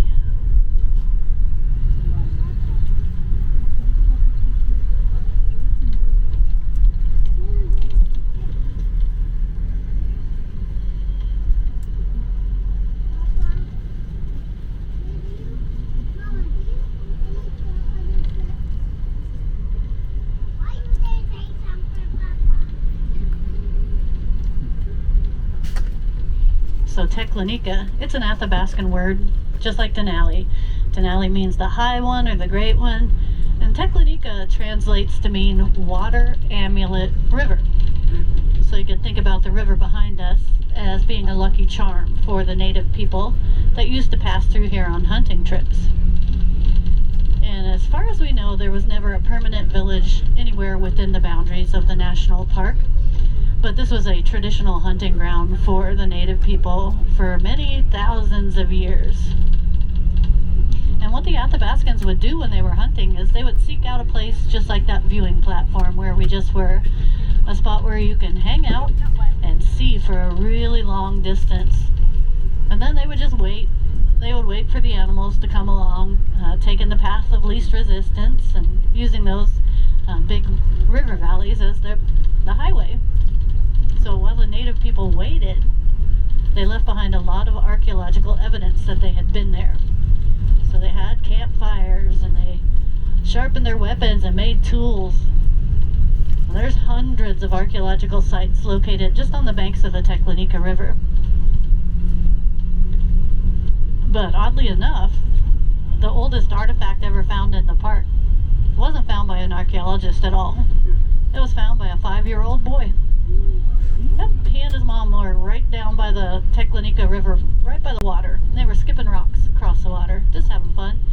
And he picked up one rock. Thank goodness he didn't just throw it in the river. But he showed it to his mom and asked her if she thought it looked like an arrowhead. And she did. So they brought it into the archaeology department of the park. Archaeologists got pretty excited about it. Turns out it was not an arrowhead, it was a spearhead. And they did a lot of different tests on it and determined that that spearhead had been carved about 13,000 years ago. I know, isn't that crazy? So we know that people have been here at least 13,000 years and probably even longer ago than that. So if you fast forward from 13,000 years ago to 1921, and here comes Harry Karstens. You know, he's marching around out here. He's telling the market hunters they can't hunt here anymore. This is now protected land. Well, he also had to say that same thing to the Athabascans. Eek. Yeah, not an easy thing to deliver that message. And that's why on the side of the bus you'll see that it says Denali National Park and Preserve. And so basically what we've got going on is two different sets of rules. So the national park, that's what we're driving through on our trip today. It's the original land that was set aside in 1917. So the 2 million acres of land. That's the national park. And within the national park boundaries, this land holds what is known as the wilderness designation. And the wilderness designation, that's the highest level of protection that we give to our public lands. That means we're not allowed to touch the land. It's to be preserved for future generations to enjoy as a wilderness. The road we're traveling on, that's grandfathered in. We're allowed to maintain the road. We're allowed to maintain the roadside services like the restrooms. But unless it has something to do directly with the road, nothing else is ever going to get built out here. This is the wilderness. That's the national park. The preserve, that's the land that was added on in 1980. The 4 million acres of additional parkland. And within the preserve, there is a much, much lighter set of rules. So in the preserve, Athabascans and local people can get what's known as a subsistence hunting permit, and that allows for hunting in the preserve of the park. And if you don't know about subsistence hunting, that means that you're hunting to feed your family. This is how you get your food. And even in 2026 here in Alaska, subsistence lifestyle is a lot of people's life. A lot of people living the old ways like that. So hunting for their meat, growing a huge garden in the summertime, gathering berries in the fall, going fishing, and then you're going to put all that food away in vacuum sealed packages in the freezer or jars, and then you'll have something to eat in the wintertime when there's not a whole lot of food to harvest in the winter. So subsistence, you're feeding your family. And I personally, I'm a long-time Alaskan. I've been here a long time. I try to live as much of a subsistence life as I possibly can, but I'll also go to Costco. It's only 125 miles away. Yeah. Now, I personally think that when the park's boundaries were expanded, that was a really good call for the government to kind of acknowledge that this was a traditional hunting ground for the Athabascans for thousands of years, and then to allow for that long-standing tradition of hunting to continue in this area. That was a good idea. Because quite frankly, we have enough land here. We can protect the land, we can protect the wildlife on the land, we can also protect the cultural traditions of the land as well. And that's what they're doing within the boundaries of the preserve. So good idea. Good job, U.S. government.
Use our imaginations for a second, and let's imagine that it's winter time, and everywhere you look there's a couple feet of snow covering the ground.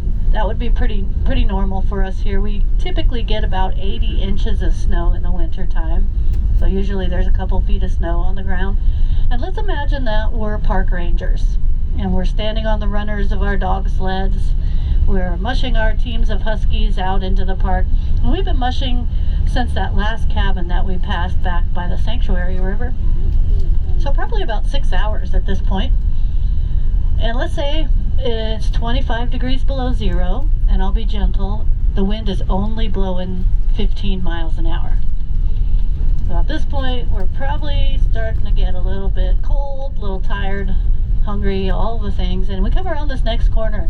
Up here on the right-hand side of the road is the Shangri-La. It's another little tiny ranger patrol cabin. So a 12 by 12 cabin. It doesn't look like much right now today, but under those other circumstances, you're pretty happy to see this shelter from the elements.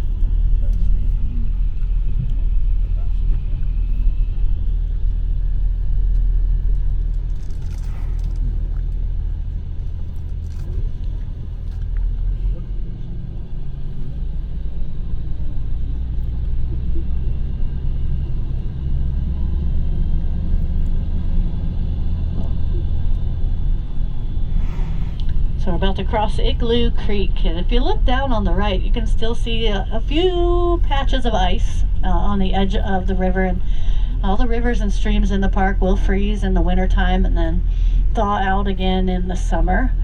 And we're just coming into summertime.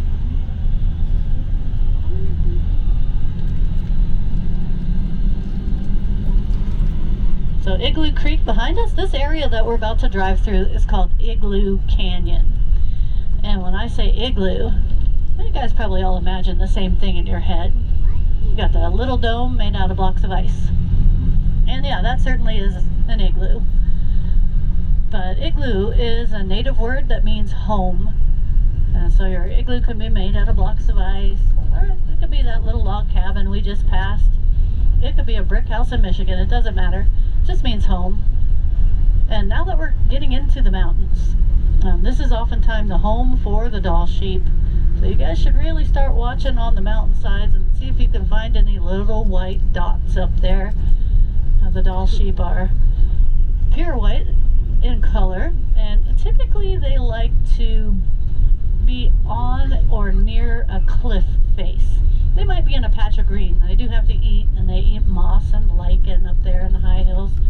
But usually they'll have a cliff somewhere nearby, and they can use that cliff to escape any kind of predator that might come up there looking to eat sheep for lunch. And their main predators are bears and wolves. So the sheep can scramble either up or down a cliff much easier than a bear or a wolf ever could hope to. So they usually have something like that near them.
3 o'clock? Sheep. Okay. Let's take a look. I can't get the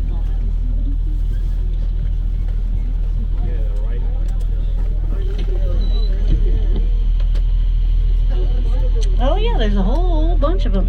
So I'll tell you what, I've got this other tool that I can bring out that we haven't had a chance to use yet. I've got a handheld camera up here that's attached to the screens that some of you have, those black boxes above your heads. If you bring that black box down, that's going to attach you to my camera, and I can zoom up there on these sheep that are, I'm going to say, are in between 2 and 3 o'clock, pretty close to the top of the hillside.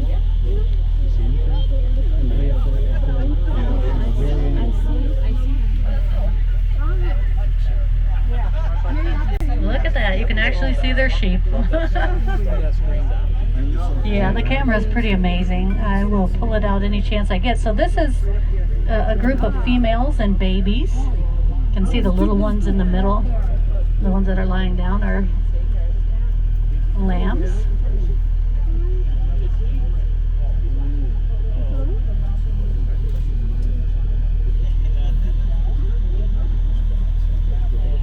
Now we see some doll sheep for credit. Yes, we do. Got satin reindeer on my leg. Oops, sorry, I have to reposition. I'm sitting on my foot funny. I think this is going to come in a picture. You see my face? Yeah. I can see pictures right there. Yeah, well there you can see it. It's kind of cool, but I like it.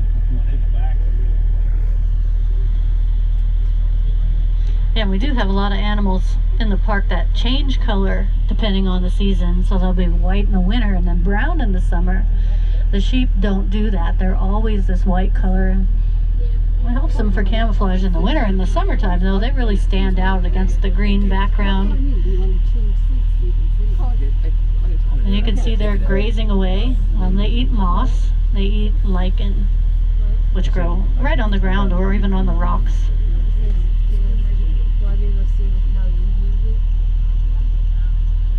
You should, but your eyes are different than mine.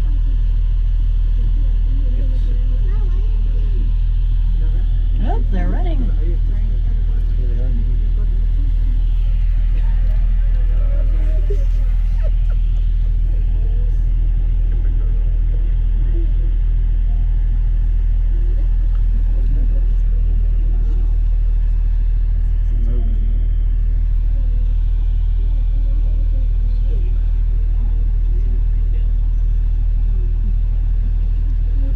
Multitasking, sorry guys.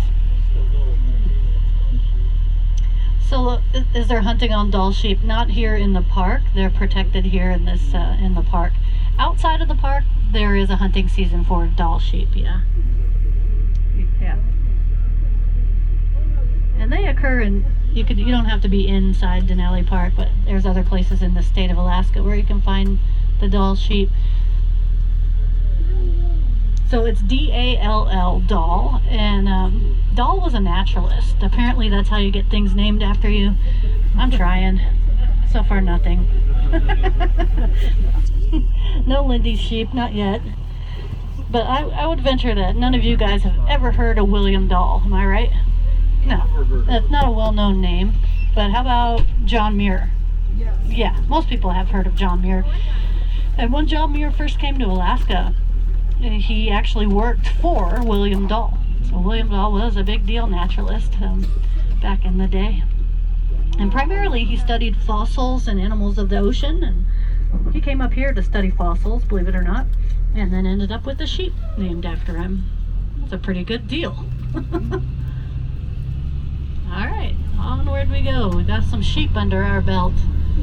This other bus up here, I don't know if they're looking at the same sheep or what, but they've been sitting here for a while, so I was kind of curious. They might be looking at the same thing, different angle.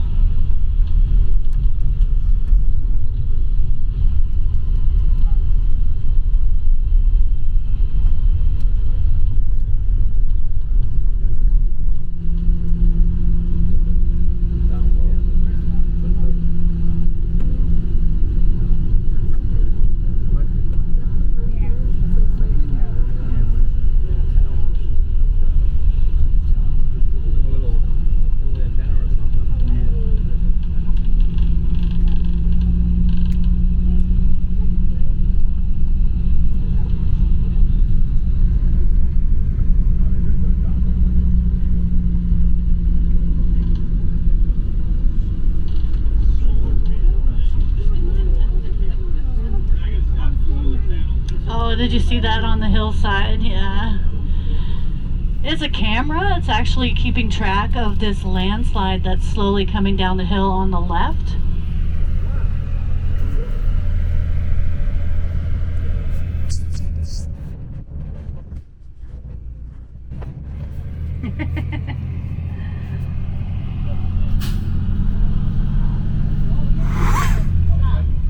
Got something else?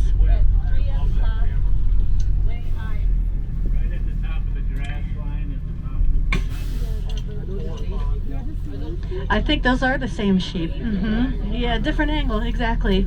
But while we're here, if you guys direct your eyes onto the other side, onto the left, and we can talk about this landslide a little bit, you can see it starts all the way up at the top, and it looks like the side of the hill is just, the vegetation, everything is just getting peeled off. And what we've got going on here is melting permafrost. And we're starting to see this throughout the park. It's starting to cause some problems with the road and other things, and we'll talk about that later. But that's what that camera that some of you saw that's on the hillside on the right is focused on, this landslide, and the geologists that work for the park are keeping track of how slowly or how fast it's coming down the hill. So that's what that is.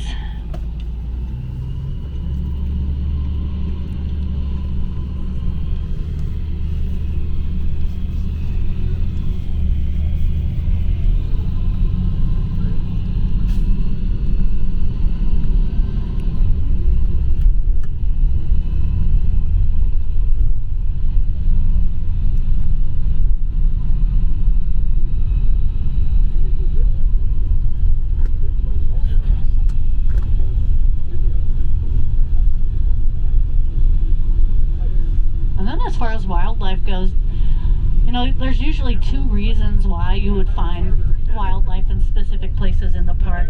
One of them is habitat. So we have the mountains around us here. That's the right habitat for the sheep. They stay safe by staying in the mountains.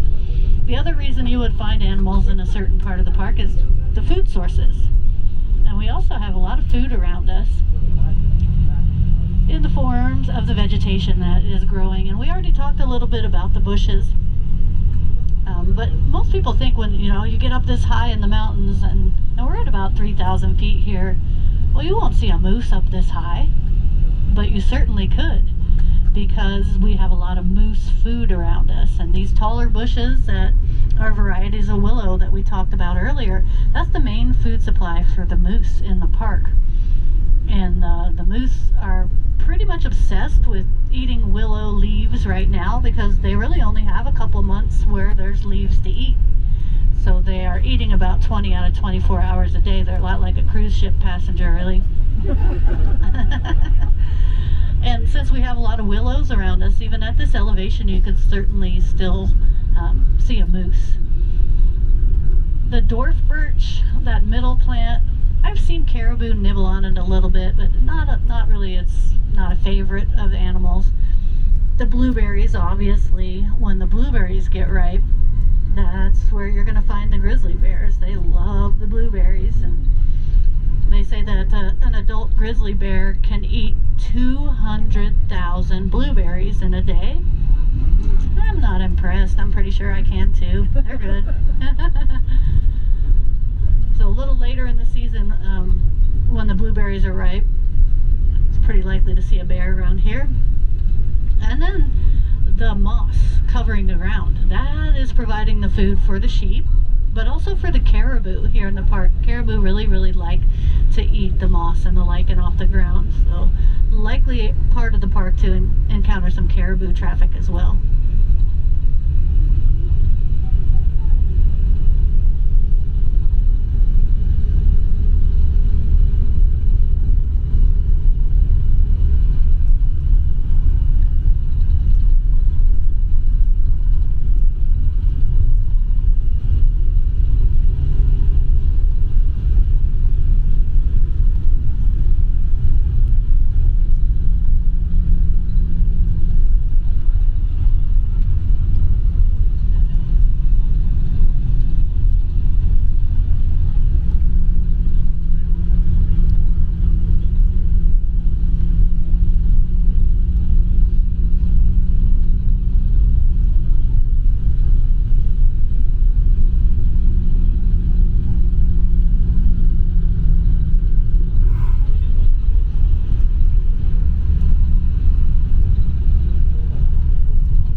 getting up above the tree line here.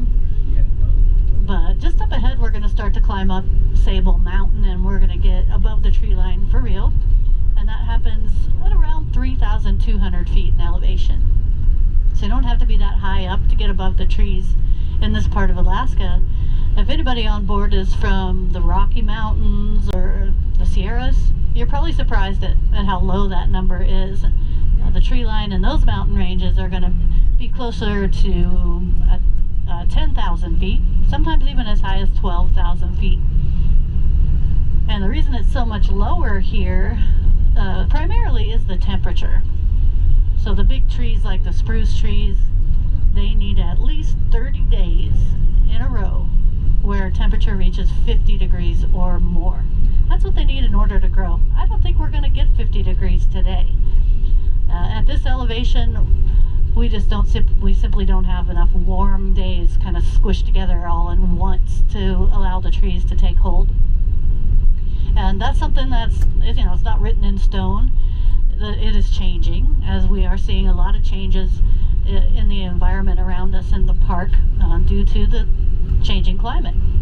And climate change in Alaska is a very, very visual thing. You can absolutely see it happening. You can see the melting permafrost on the hillsides. Another thing that we could see very easily is that the trees are growing higher on the hillsides now than they could even 20 years ago. And our scientists are kind of keeping track of the changes in the tree line. So they've got one study they've been doing, since I think 1968, where they go to the same place, the same time, same day, and they take a picture. And then it's pretty easy to compare the differences in the landscape from, let's say, 1975 to 2025. Just look at the picture. You can see the changes. Really easy to follow. And that's one thing that's very obvious in the comparisons between the photographs, is that the trees are now growing higher on the hills than they could back then. It's getting a little warmer. But it's official. Now we are in what you would call the alpine tundra here, and we are above the trees.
Usually right about where people start understanding road restrictions a little more. Starting to narrow up, get higher up. I wouldn't want to run into a rental RV right now. No offense if you're driving one, I just don't want to see you up here.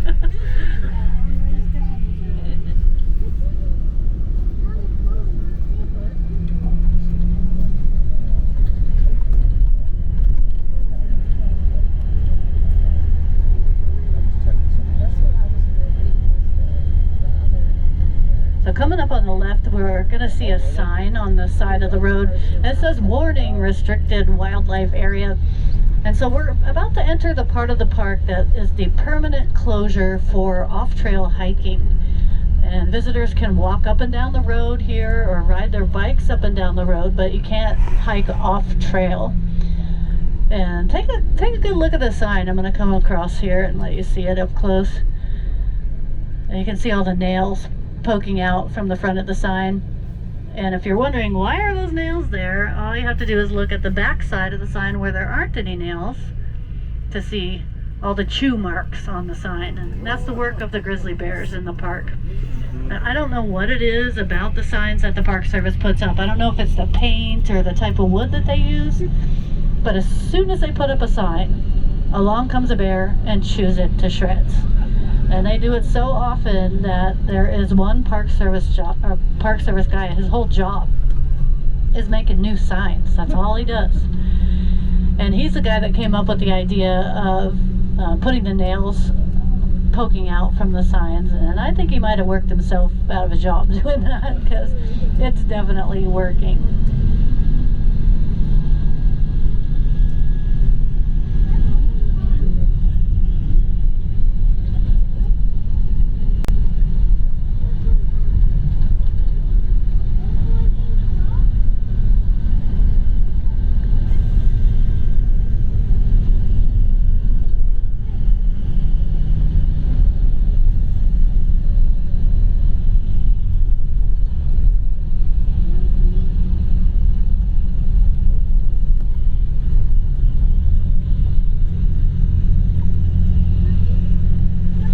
Coming up into the mountains is almost like going back in time to a little bit earlier in the spring.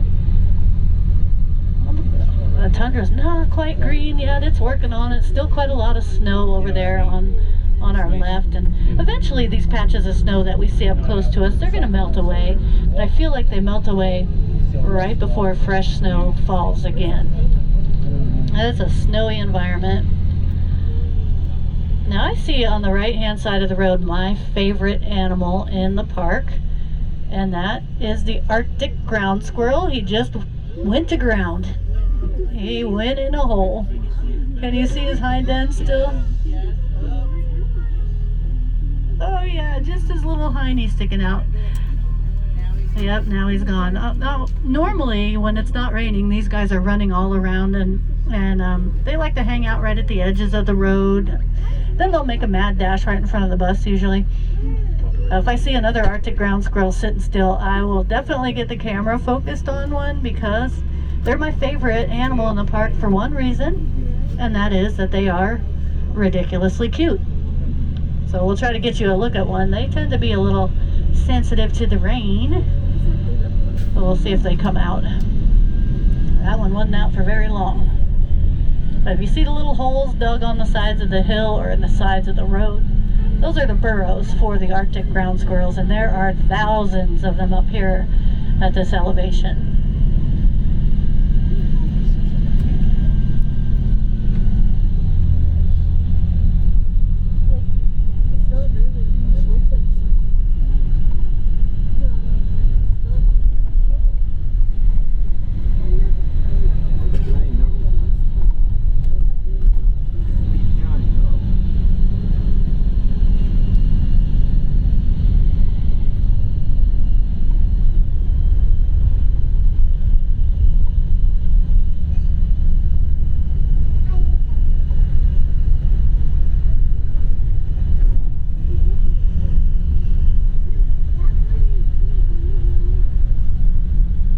So this is the top of Sable Pass right here. We're at 3,900 feet, and that's pretty high up to get on a road in Alaska.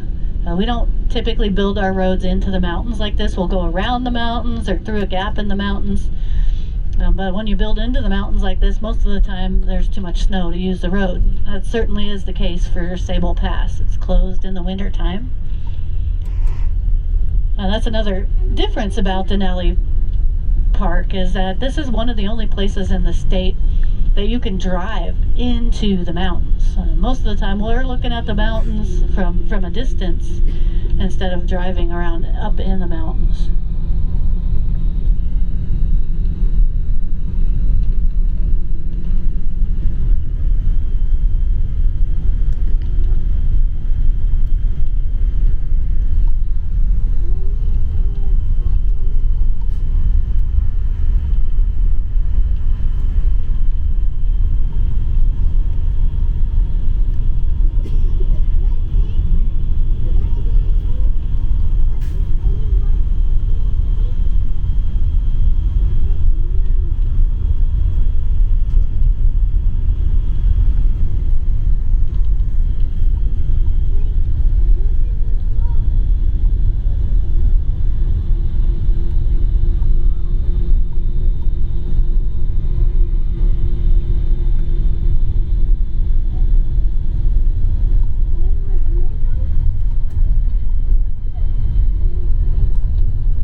binoculars out for a second.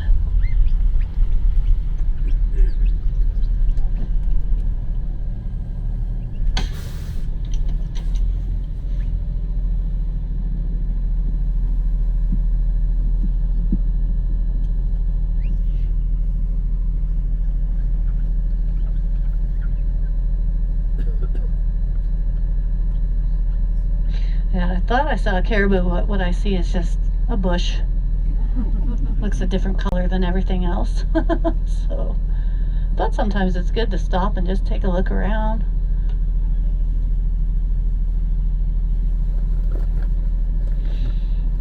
Oh, the air smells really fresh today. Okay, a bush.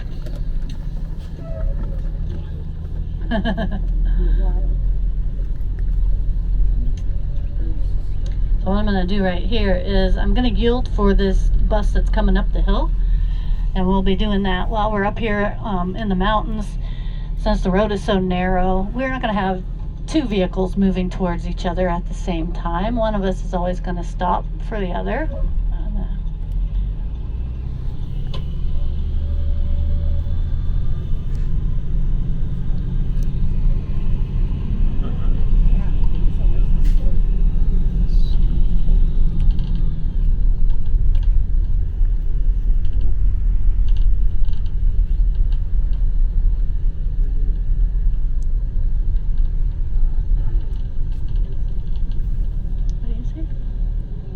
He says he sees a caribou.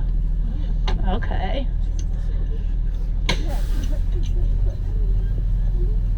I don't think I imagined it, but he wasn't looking in the same area where we were.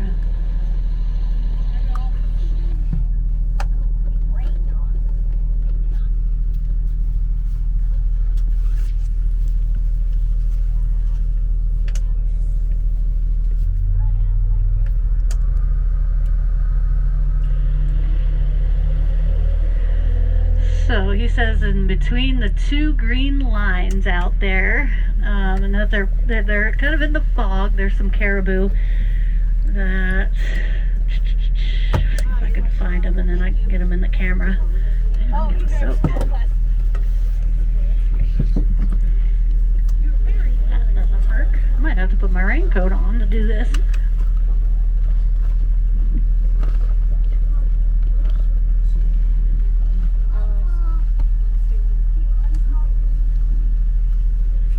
Oh yeah, okay, I got him, I think. Yes. Okay, so if you're look at the snow on the sides of the mountains, and there's the one patch of snow that's got, it's going to be in about your 10 o'clock position, and it's got a hole in it. It's not perfectly round, so there's one that has a perfectly round hole. Hold on, I'll use the camera here. There's the perfectly round hole, and then this one over here that's just to the left. And then if you come down, come on, focus. Oh, yeah.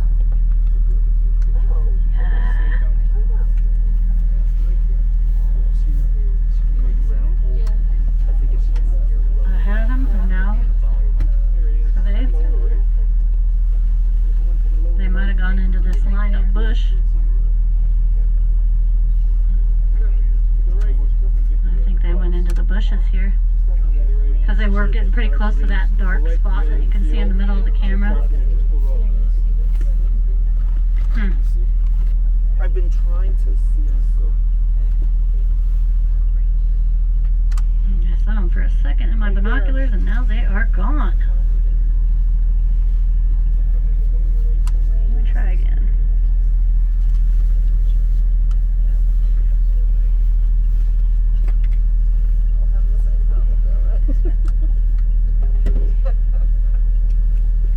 There they are.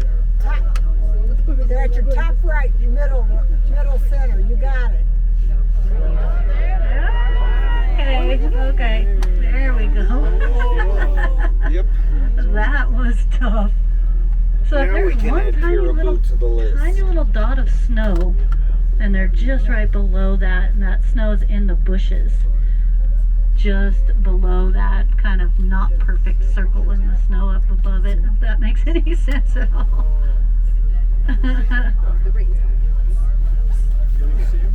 Yeah. Yeah, so it looks like 4. There are 4 of them up there. Yeah, they're still in the velvet. The antlers are still growing. And these are 4 males.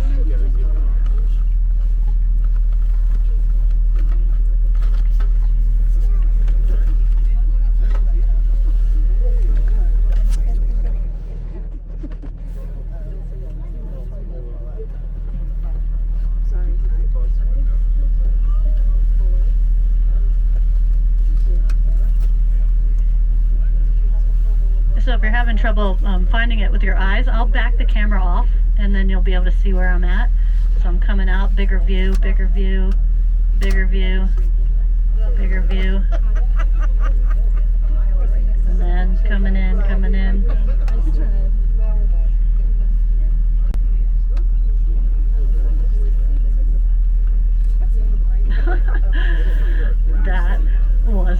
That was a tough one. Oh yeah.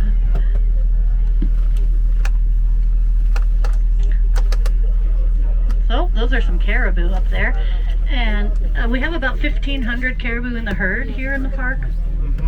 This time of year, they're kind of all spread out all over the place, and we'll see them in these smaller groups, 4s and 5s, sometimes even all by themselves. And then in the fall, right before the breeding season commences, they're all going to kind of get back together in a big herd, and then they'll typically spend the winter together in a big herd. But right now, they're all scattered across the landscape. Never know where you're going to see one.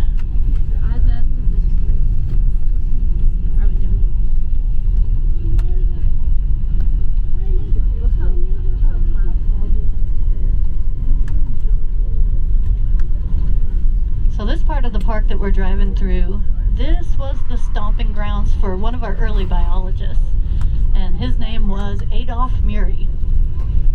And Adolph Murray spent most of his career working here in Denali National Park. He was here for 32 years, so he was here a very, very long time. And when he was hired in 1939, they had a very specific project that they wanted him to undertake, and that project was right up here in Sable Pass. Park Service wanted him to kind of check up on the population of Dall sheep. They had noticed a couple of years in a row the sheep population seemed to be declining, and they kind of wanted to blame that on the wolves. They thought the wolves were killing too many sheep. And at that time, in the late 30s, early 40s, predator control was something that was being pretty widely practiced in the Park Service.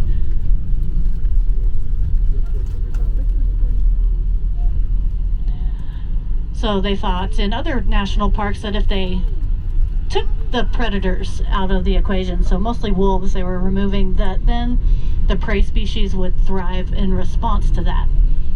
And instead of just jumping straight to that protocol here, they decided, hey, let's study the thing. Let's see if the wolves are actually the issue with the sheep population. So they sent Adolph Murray up here, and he was up here for four years, more or less, following the sheep, following the wolves. He was very much a boots on the ground kind of scientist.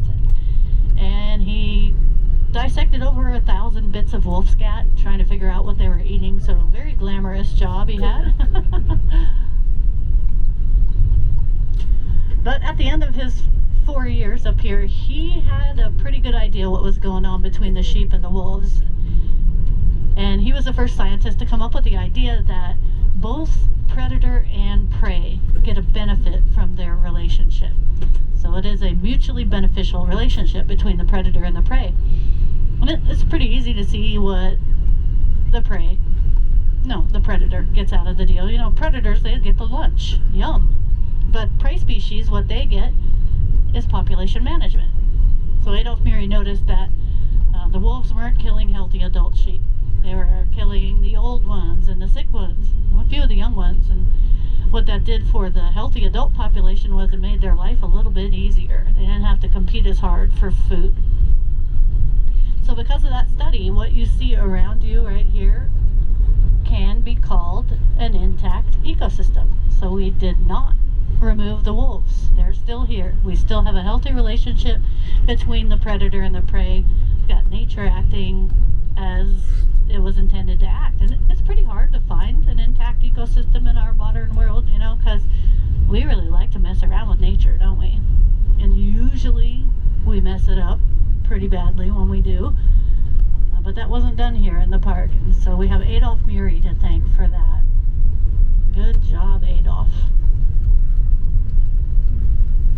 And if you hang out in Alaska for any amount of time, you'll hear about the Murie family. There was Adolf Murie here for all these years, 32 years. His older brother, Olis Murie, was also a wildlife biologist. He studied caribou, and he worked in the park a little bit. But, you know, being a caribou researcher, it's only natural you would end up in the Arctic, where most of the caribou are. Now, Olis Murie was married to a woman named Margaret Murie. And I think Margaret Murie is probably the most famous Murie. She was very instrumental in wildlife protection, wilderness protection in the state of Alaska. So when they were deciding where to put the boundaries of the Arctic National Wildlife Refuge, she was very instrumental in figuring out where those boundaries should be and that kind of thing. She also wrote one of my favorite books about Alaska. It's called Two in the Far North, and it's a wonderful book. She grew up in Fairbanks, and so she talks a little bit about that, talks about working in the Arctic with her husband doing caribou research. It's just a really nice Alaskana book. So if you're into that kind of thing, I recommend Two in the Far North. Margaret Murie wrote that. She was the first woman to graduate from the University of Alaska as well. So kind of a neat lady, really.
Close to the end of our 43 miles. And we'll be turning around at the base of the hill below. And then we're going to come back to this spot right over here on the left, kind of where that work truck is parked. That's where we're going to have the chance, if you would like to get off the bus and take a couple of photographs. You know, it's kind of raining and not much to see, but still, if anything, to get out and breathe this fresh, clean air is pretty nice. So we're going to come back here and have that chance. We're going to see some raven activity in this area. There's a raven nest underneath the bridge. I just saw a couple ravens hopping around. We'll have that to look at. But first, we got to go down to the bottom of the hill and get turned around. And we do actually have 92 miles of road in the park. And the reason we can only go this first 43 miles is that just around the back side of the mountain that you can see at 11 o'clock. This is Polychrome Mountain. We're right around the back side of that mountain. There's a landslide that has destroyed the road. And it's not a landslide probably like what you're imagining in your mind. It didn't all come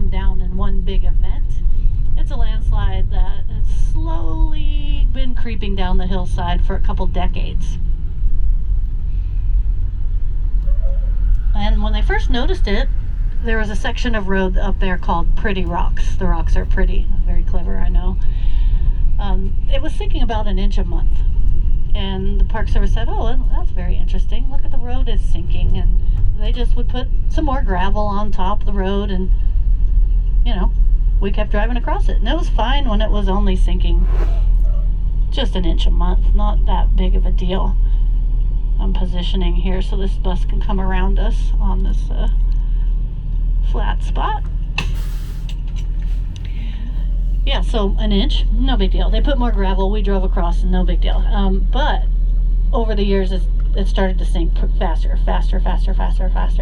And it's a spot where our geologists are calling where the road was built on top of a rock glacier. So if you imagine a glacier, you know, being all ice, in this case, it's a bunch of rocks that are being kind of glued together with ice. And the ice started to melt, and so the whole hillside started coming down, kind of like a soft serve ice cream on a hot day, just sort of melting down. And when they finally closed the road in 2021, that section was sinking 16 inches a day. At that point, they decided doesn't make sense anymore. We can't maintain this. It's not safe. And as someone who drove across there twice a day, I'll admit I was pretty glad when they decided to close the road and actually fix the problem. So a lot of this traffic we've been seeing along the road today is members of the crew that are up there in the process of building a bridge. So they decided to just let that piece of road go, and it sunk away to oblivion. It doesn't exist anymore. And then they're building a bridge to span over that sinking spot. And they've been working on the bridge for several years now. But the good news is that just this spring, the bridge building crew told us that they are done. The bridge is done. It's going to be open this August to foot traffic and bicycles. And then next year, we'll be able to drive across the bridge and go all the way out to mile 62. So that's what the Tundra Wilderness Tour has done in the past, is go to mile 62. And that's a place called Stony Dome. It's the very first place that you could see Denali from the base all the way to the summit is from there. It's pretty spectacular. But nobody's been able to get there recently because of the landslide. So we're going to take a little side road expedition, and we're going to get the bus turned around, and we'll head back up to the picture spot.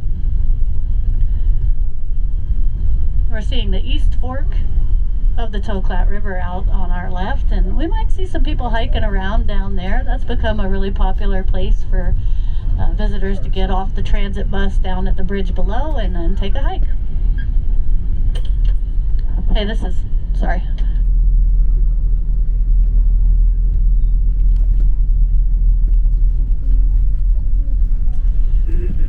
Here we go, the roller coaster section of our trip.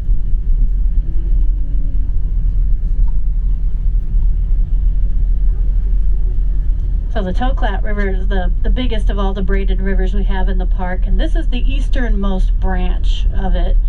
It's commonly known as the East Fork River.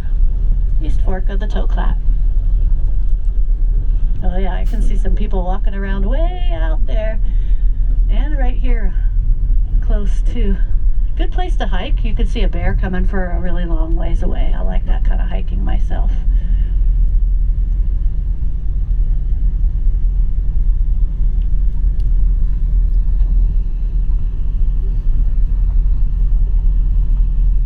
So as we come around this bend up the gravel road ahead of us, you'll see the roof of the 3rd Ranger Patrol cabin, and it's the same size as the other two we've passed at 12 by 12. That one is where Adolf Murray lived for 4 years when he was up here studying the sheep and the wolves, and he lived in that little cabin with his wife and 2 little kids. And I bet that was quite the adventure for everybody. This building that's in the foreground, you can see that kind of a gray log building with the smokestack. That's the sauna. And that's a really common thing for folks to have. If you don't have running water in your cabin, you're probably going to have a sauna. You're going to build a big fire in that wood stove, sit in there and get all hot and sweaty, and then melt some buckets of snow and kind of take a little sponge bath. It's really nice.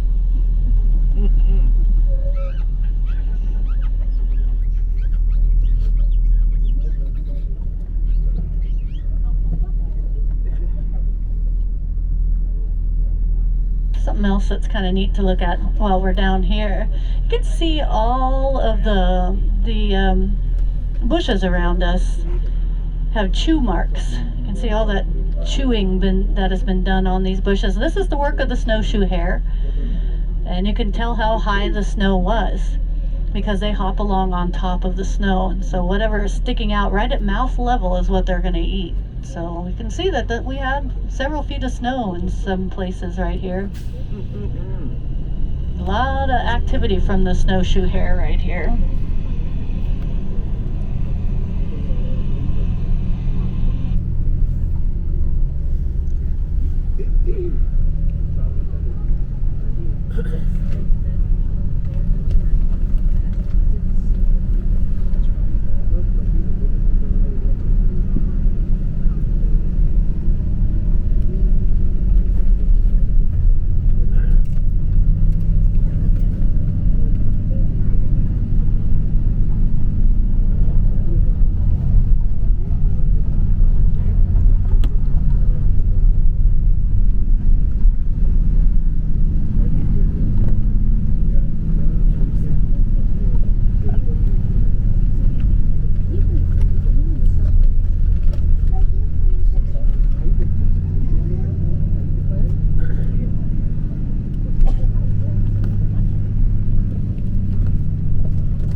We'll do about a 10-minute break or so for off the bus photos, fresh air, and also if you're in need of a restroom, we do have some porta potties available at this spot. After we leave here, we are headed back to the Teklenika rest stop, so that'll be the next place that we get off the bus. But if you need to use these outhouses that we have here, they're going to be on the left-hand side, just across the road. If you're not using the porta-john, though, I do ask that you stay on the right-hand side. And we'll see some raven activity. I thought I saw maybe one of the chicks. There are 3 chicks in the nest. One of them might have fledged out of there. Or that might have been an adult. So if you look underneath the bridge right up ahead of us, you'll see there's 2 ravens' nests, one on the piling closest to us and then one on the piling a little further away. The one that is further away is the active nest, and I can see the 3 chicks are still in there. They're getting ready to fledge. Okay, so we'll take a little break. Enjoy.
And until then, enjoy the views.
so I pulled over here.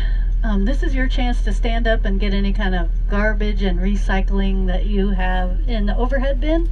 I'm gonna get the bags ready to go, and we'll actually do this process as we're moving along, just to be efficient with our time.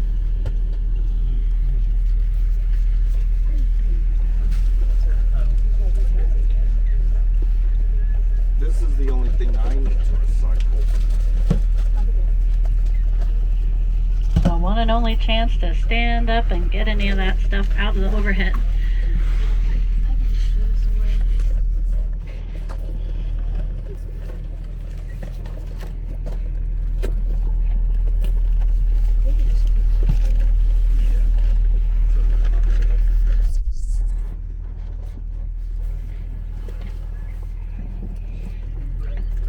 And the one thing I can kind of guarantee about this process is that it's going to be a little bit complicated. We're going to have a lot of options for getting rid of things, and we're going to try to recycle more than we throw away. Are we ready? Oh, no, not quite. Go. Oh, go. He says go. Okay, so what we'll do, I'm going to pass the bags down the middle of the aisle. You guys can put stuff in the appropriate bags, and we'll talk about each bag as it comes back. And then if you're in the back of the bus, if you don't mind stashing the bags behind the back seats back there, I appreciate that. There's plenty of space. Okay, so we're going to start it off. I've got this blue and white recycle bag that I'm going to send back. This is for food donations. So if there is stuff from your snack pack that you don't want to eat or take with you, instead of throwing that away, you can put it in the donation bag and we'll give it away. So here it comes. Not garbage food. No, nothing that's opened, obviously. Just things that you don't want to take with you. Food donations.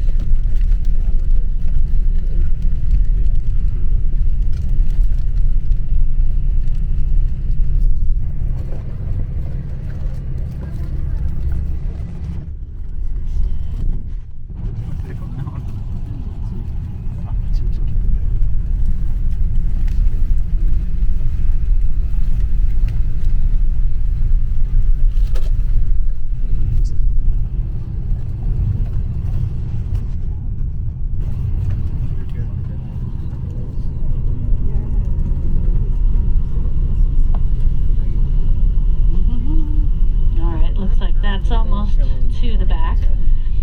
Next thing we're going to do, we'll recycle our water bottles, and there's a couple catches with the water bottles. First thing is they need to be empty. Liquid inside, not recyclable. So empty water bottles. If you brought a plastic bottle on board with you, you can mix it in with the aluminum one you got from me. I can sort that out later. But if you are putting plastic in there, you guys, please, please, please take the lid off. We can't recycle them with the plastic lid on.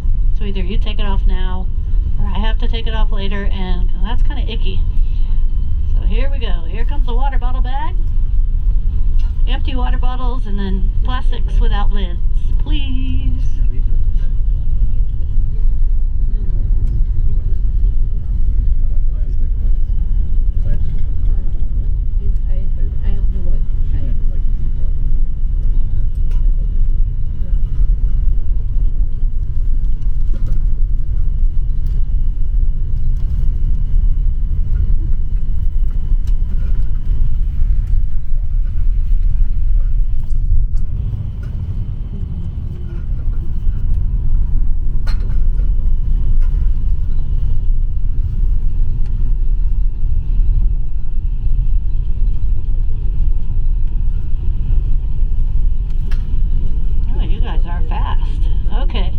The next thing we'll do is just a regular old trash bag, and at this point the only thing that doesn't go in the trash is the little green box. We'll recycle it last, but you can dump everything else out of the box into the trash bag. So you guys didn't know I was going to put you to work today, did you? Oh, I really appreciate your help with this. I know it's not super fun. That's part of the day. So trash bag is coming back now. Everything but the little green box can go in there.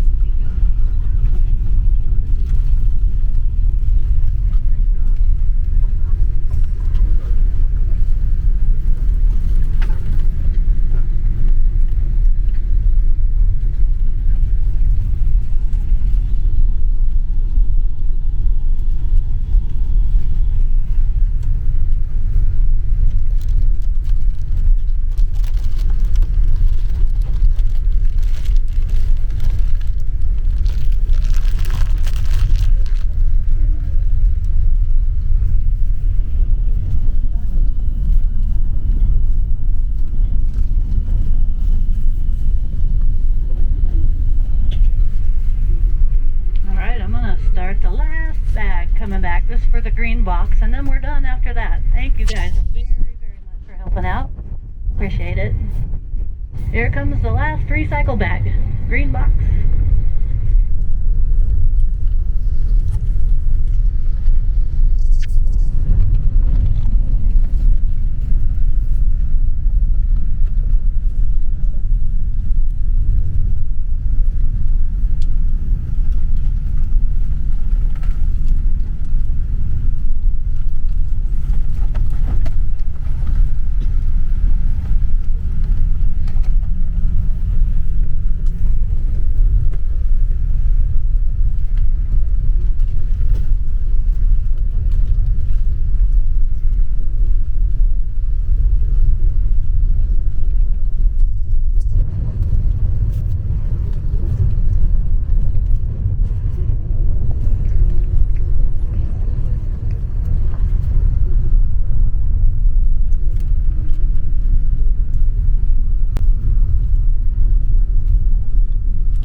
having deja vu.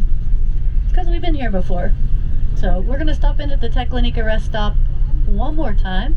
This is your last chance to use what the Park Service calls your SST, and that stands for Sweet Smelling Toilet. Now from here it's usually about an hour and a half back to civilization and your running water options. So you can decide if you want to wait for that or use your SST one more time. And we're going to go ahead and take another little 10-minute break here. Stretch your legs, use the facilities, take a look around, and then come on back and we'll be headed into civilization.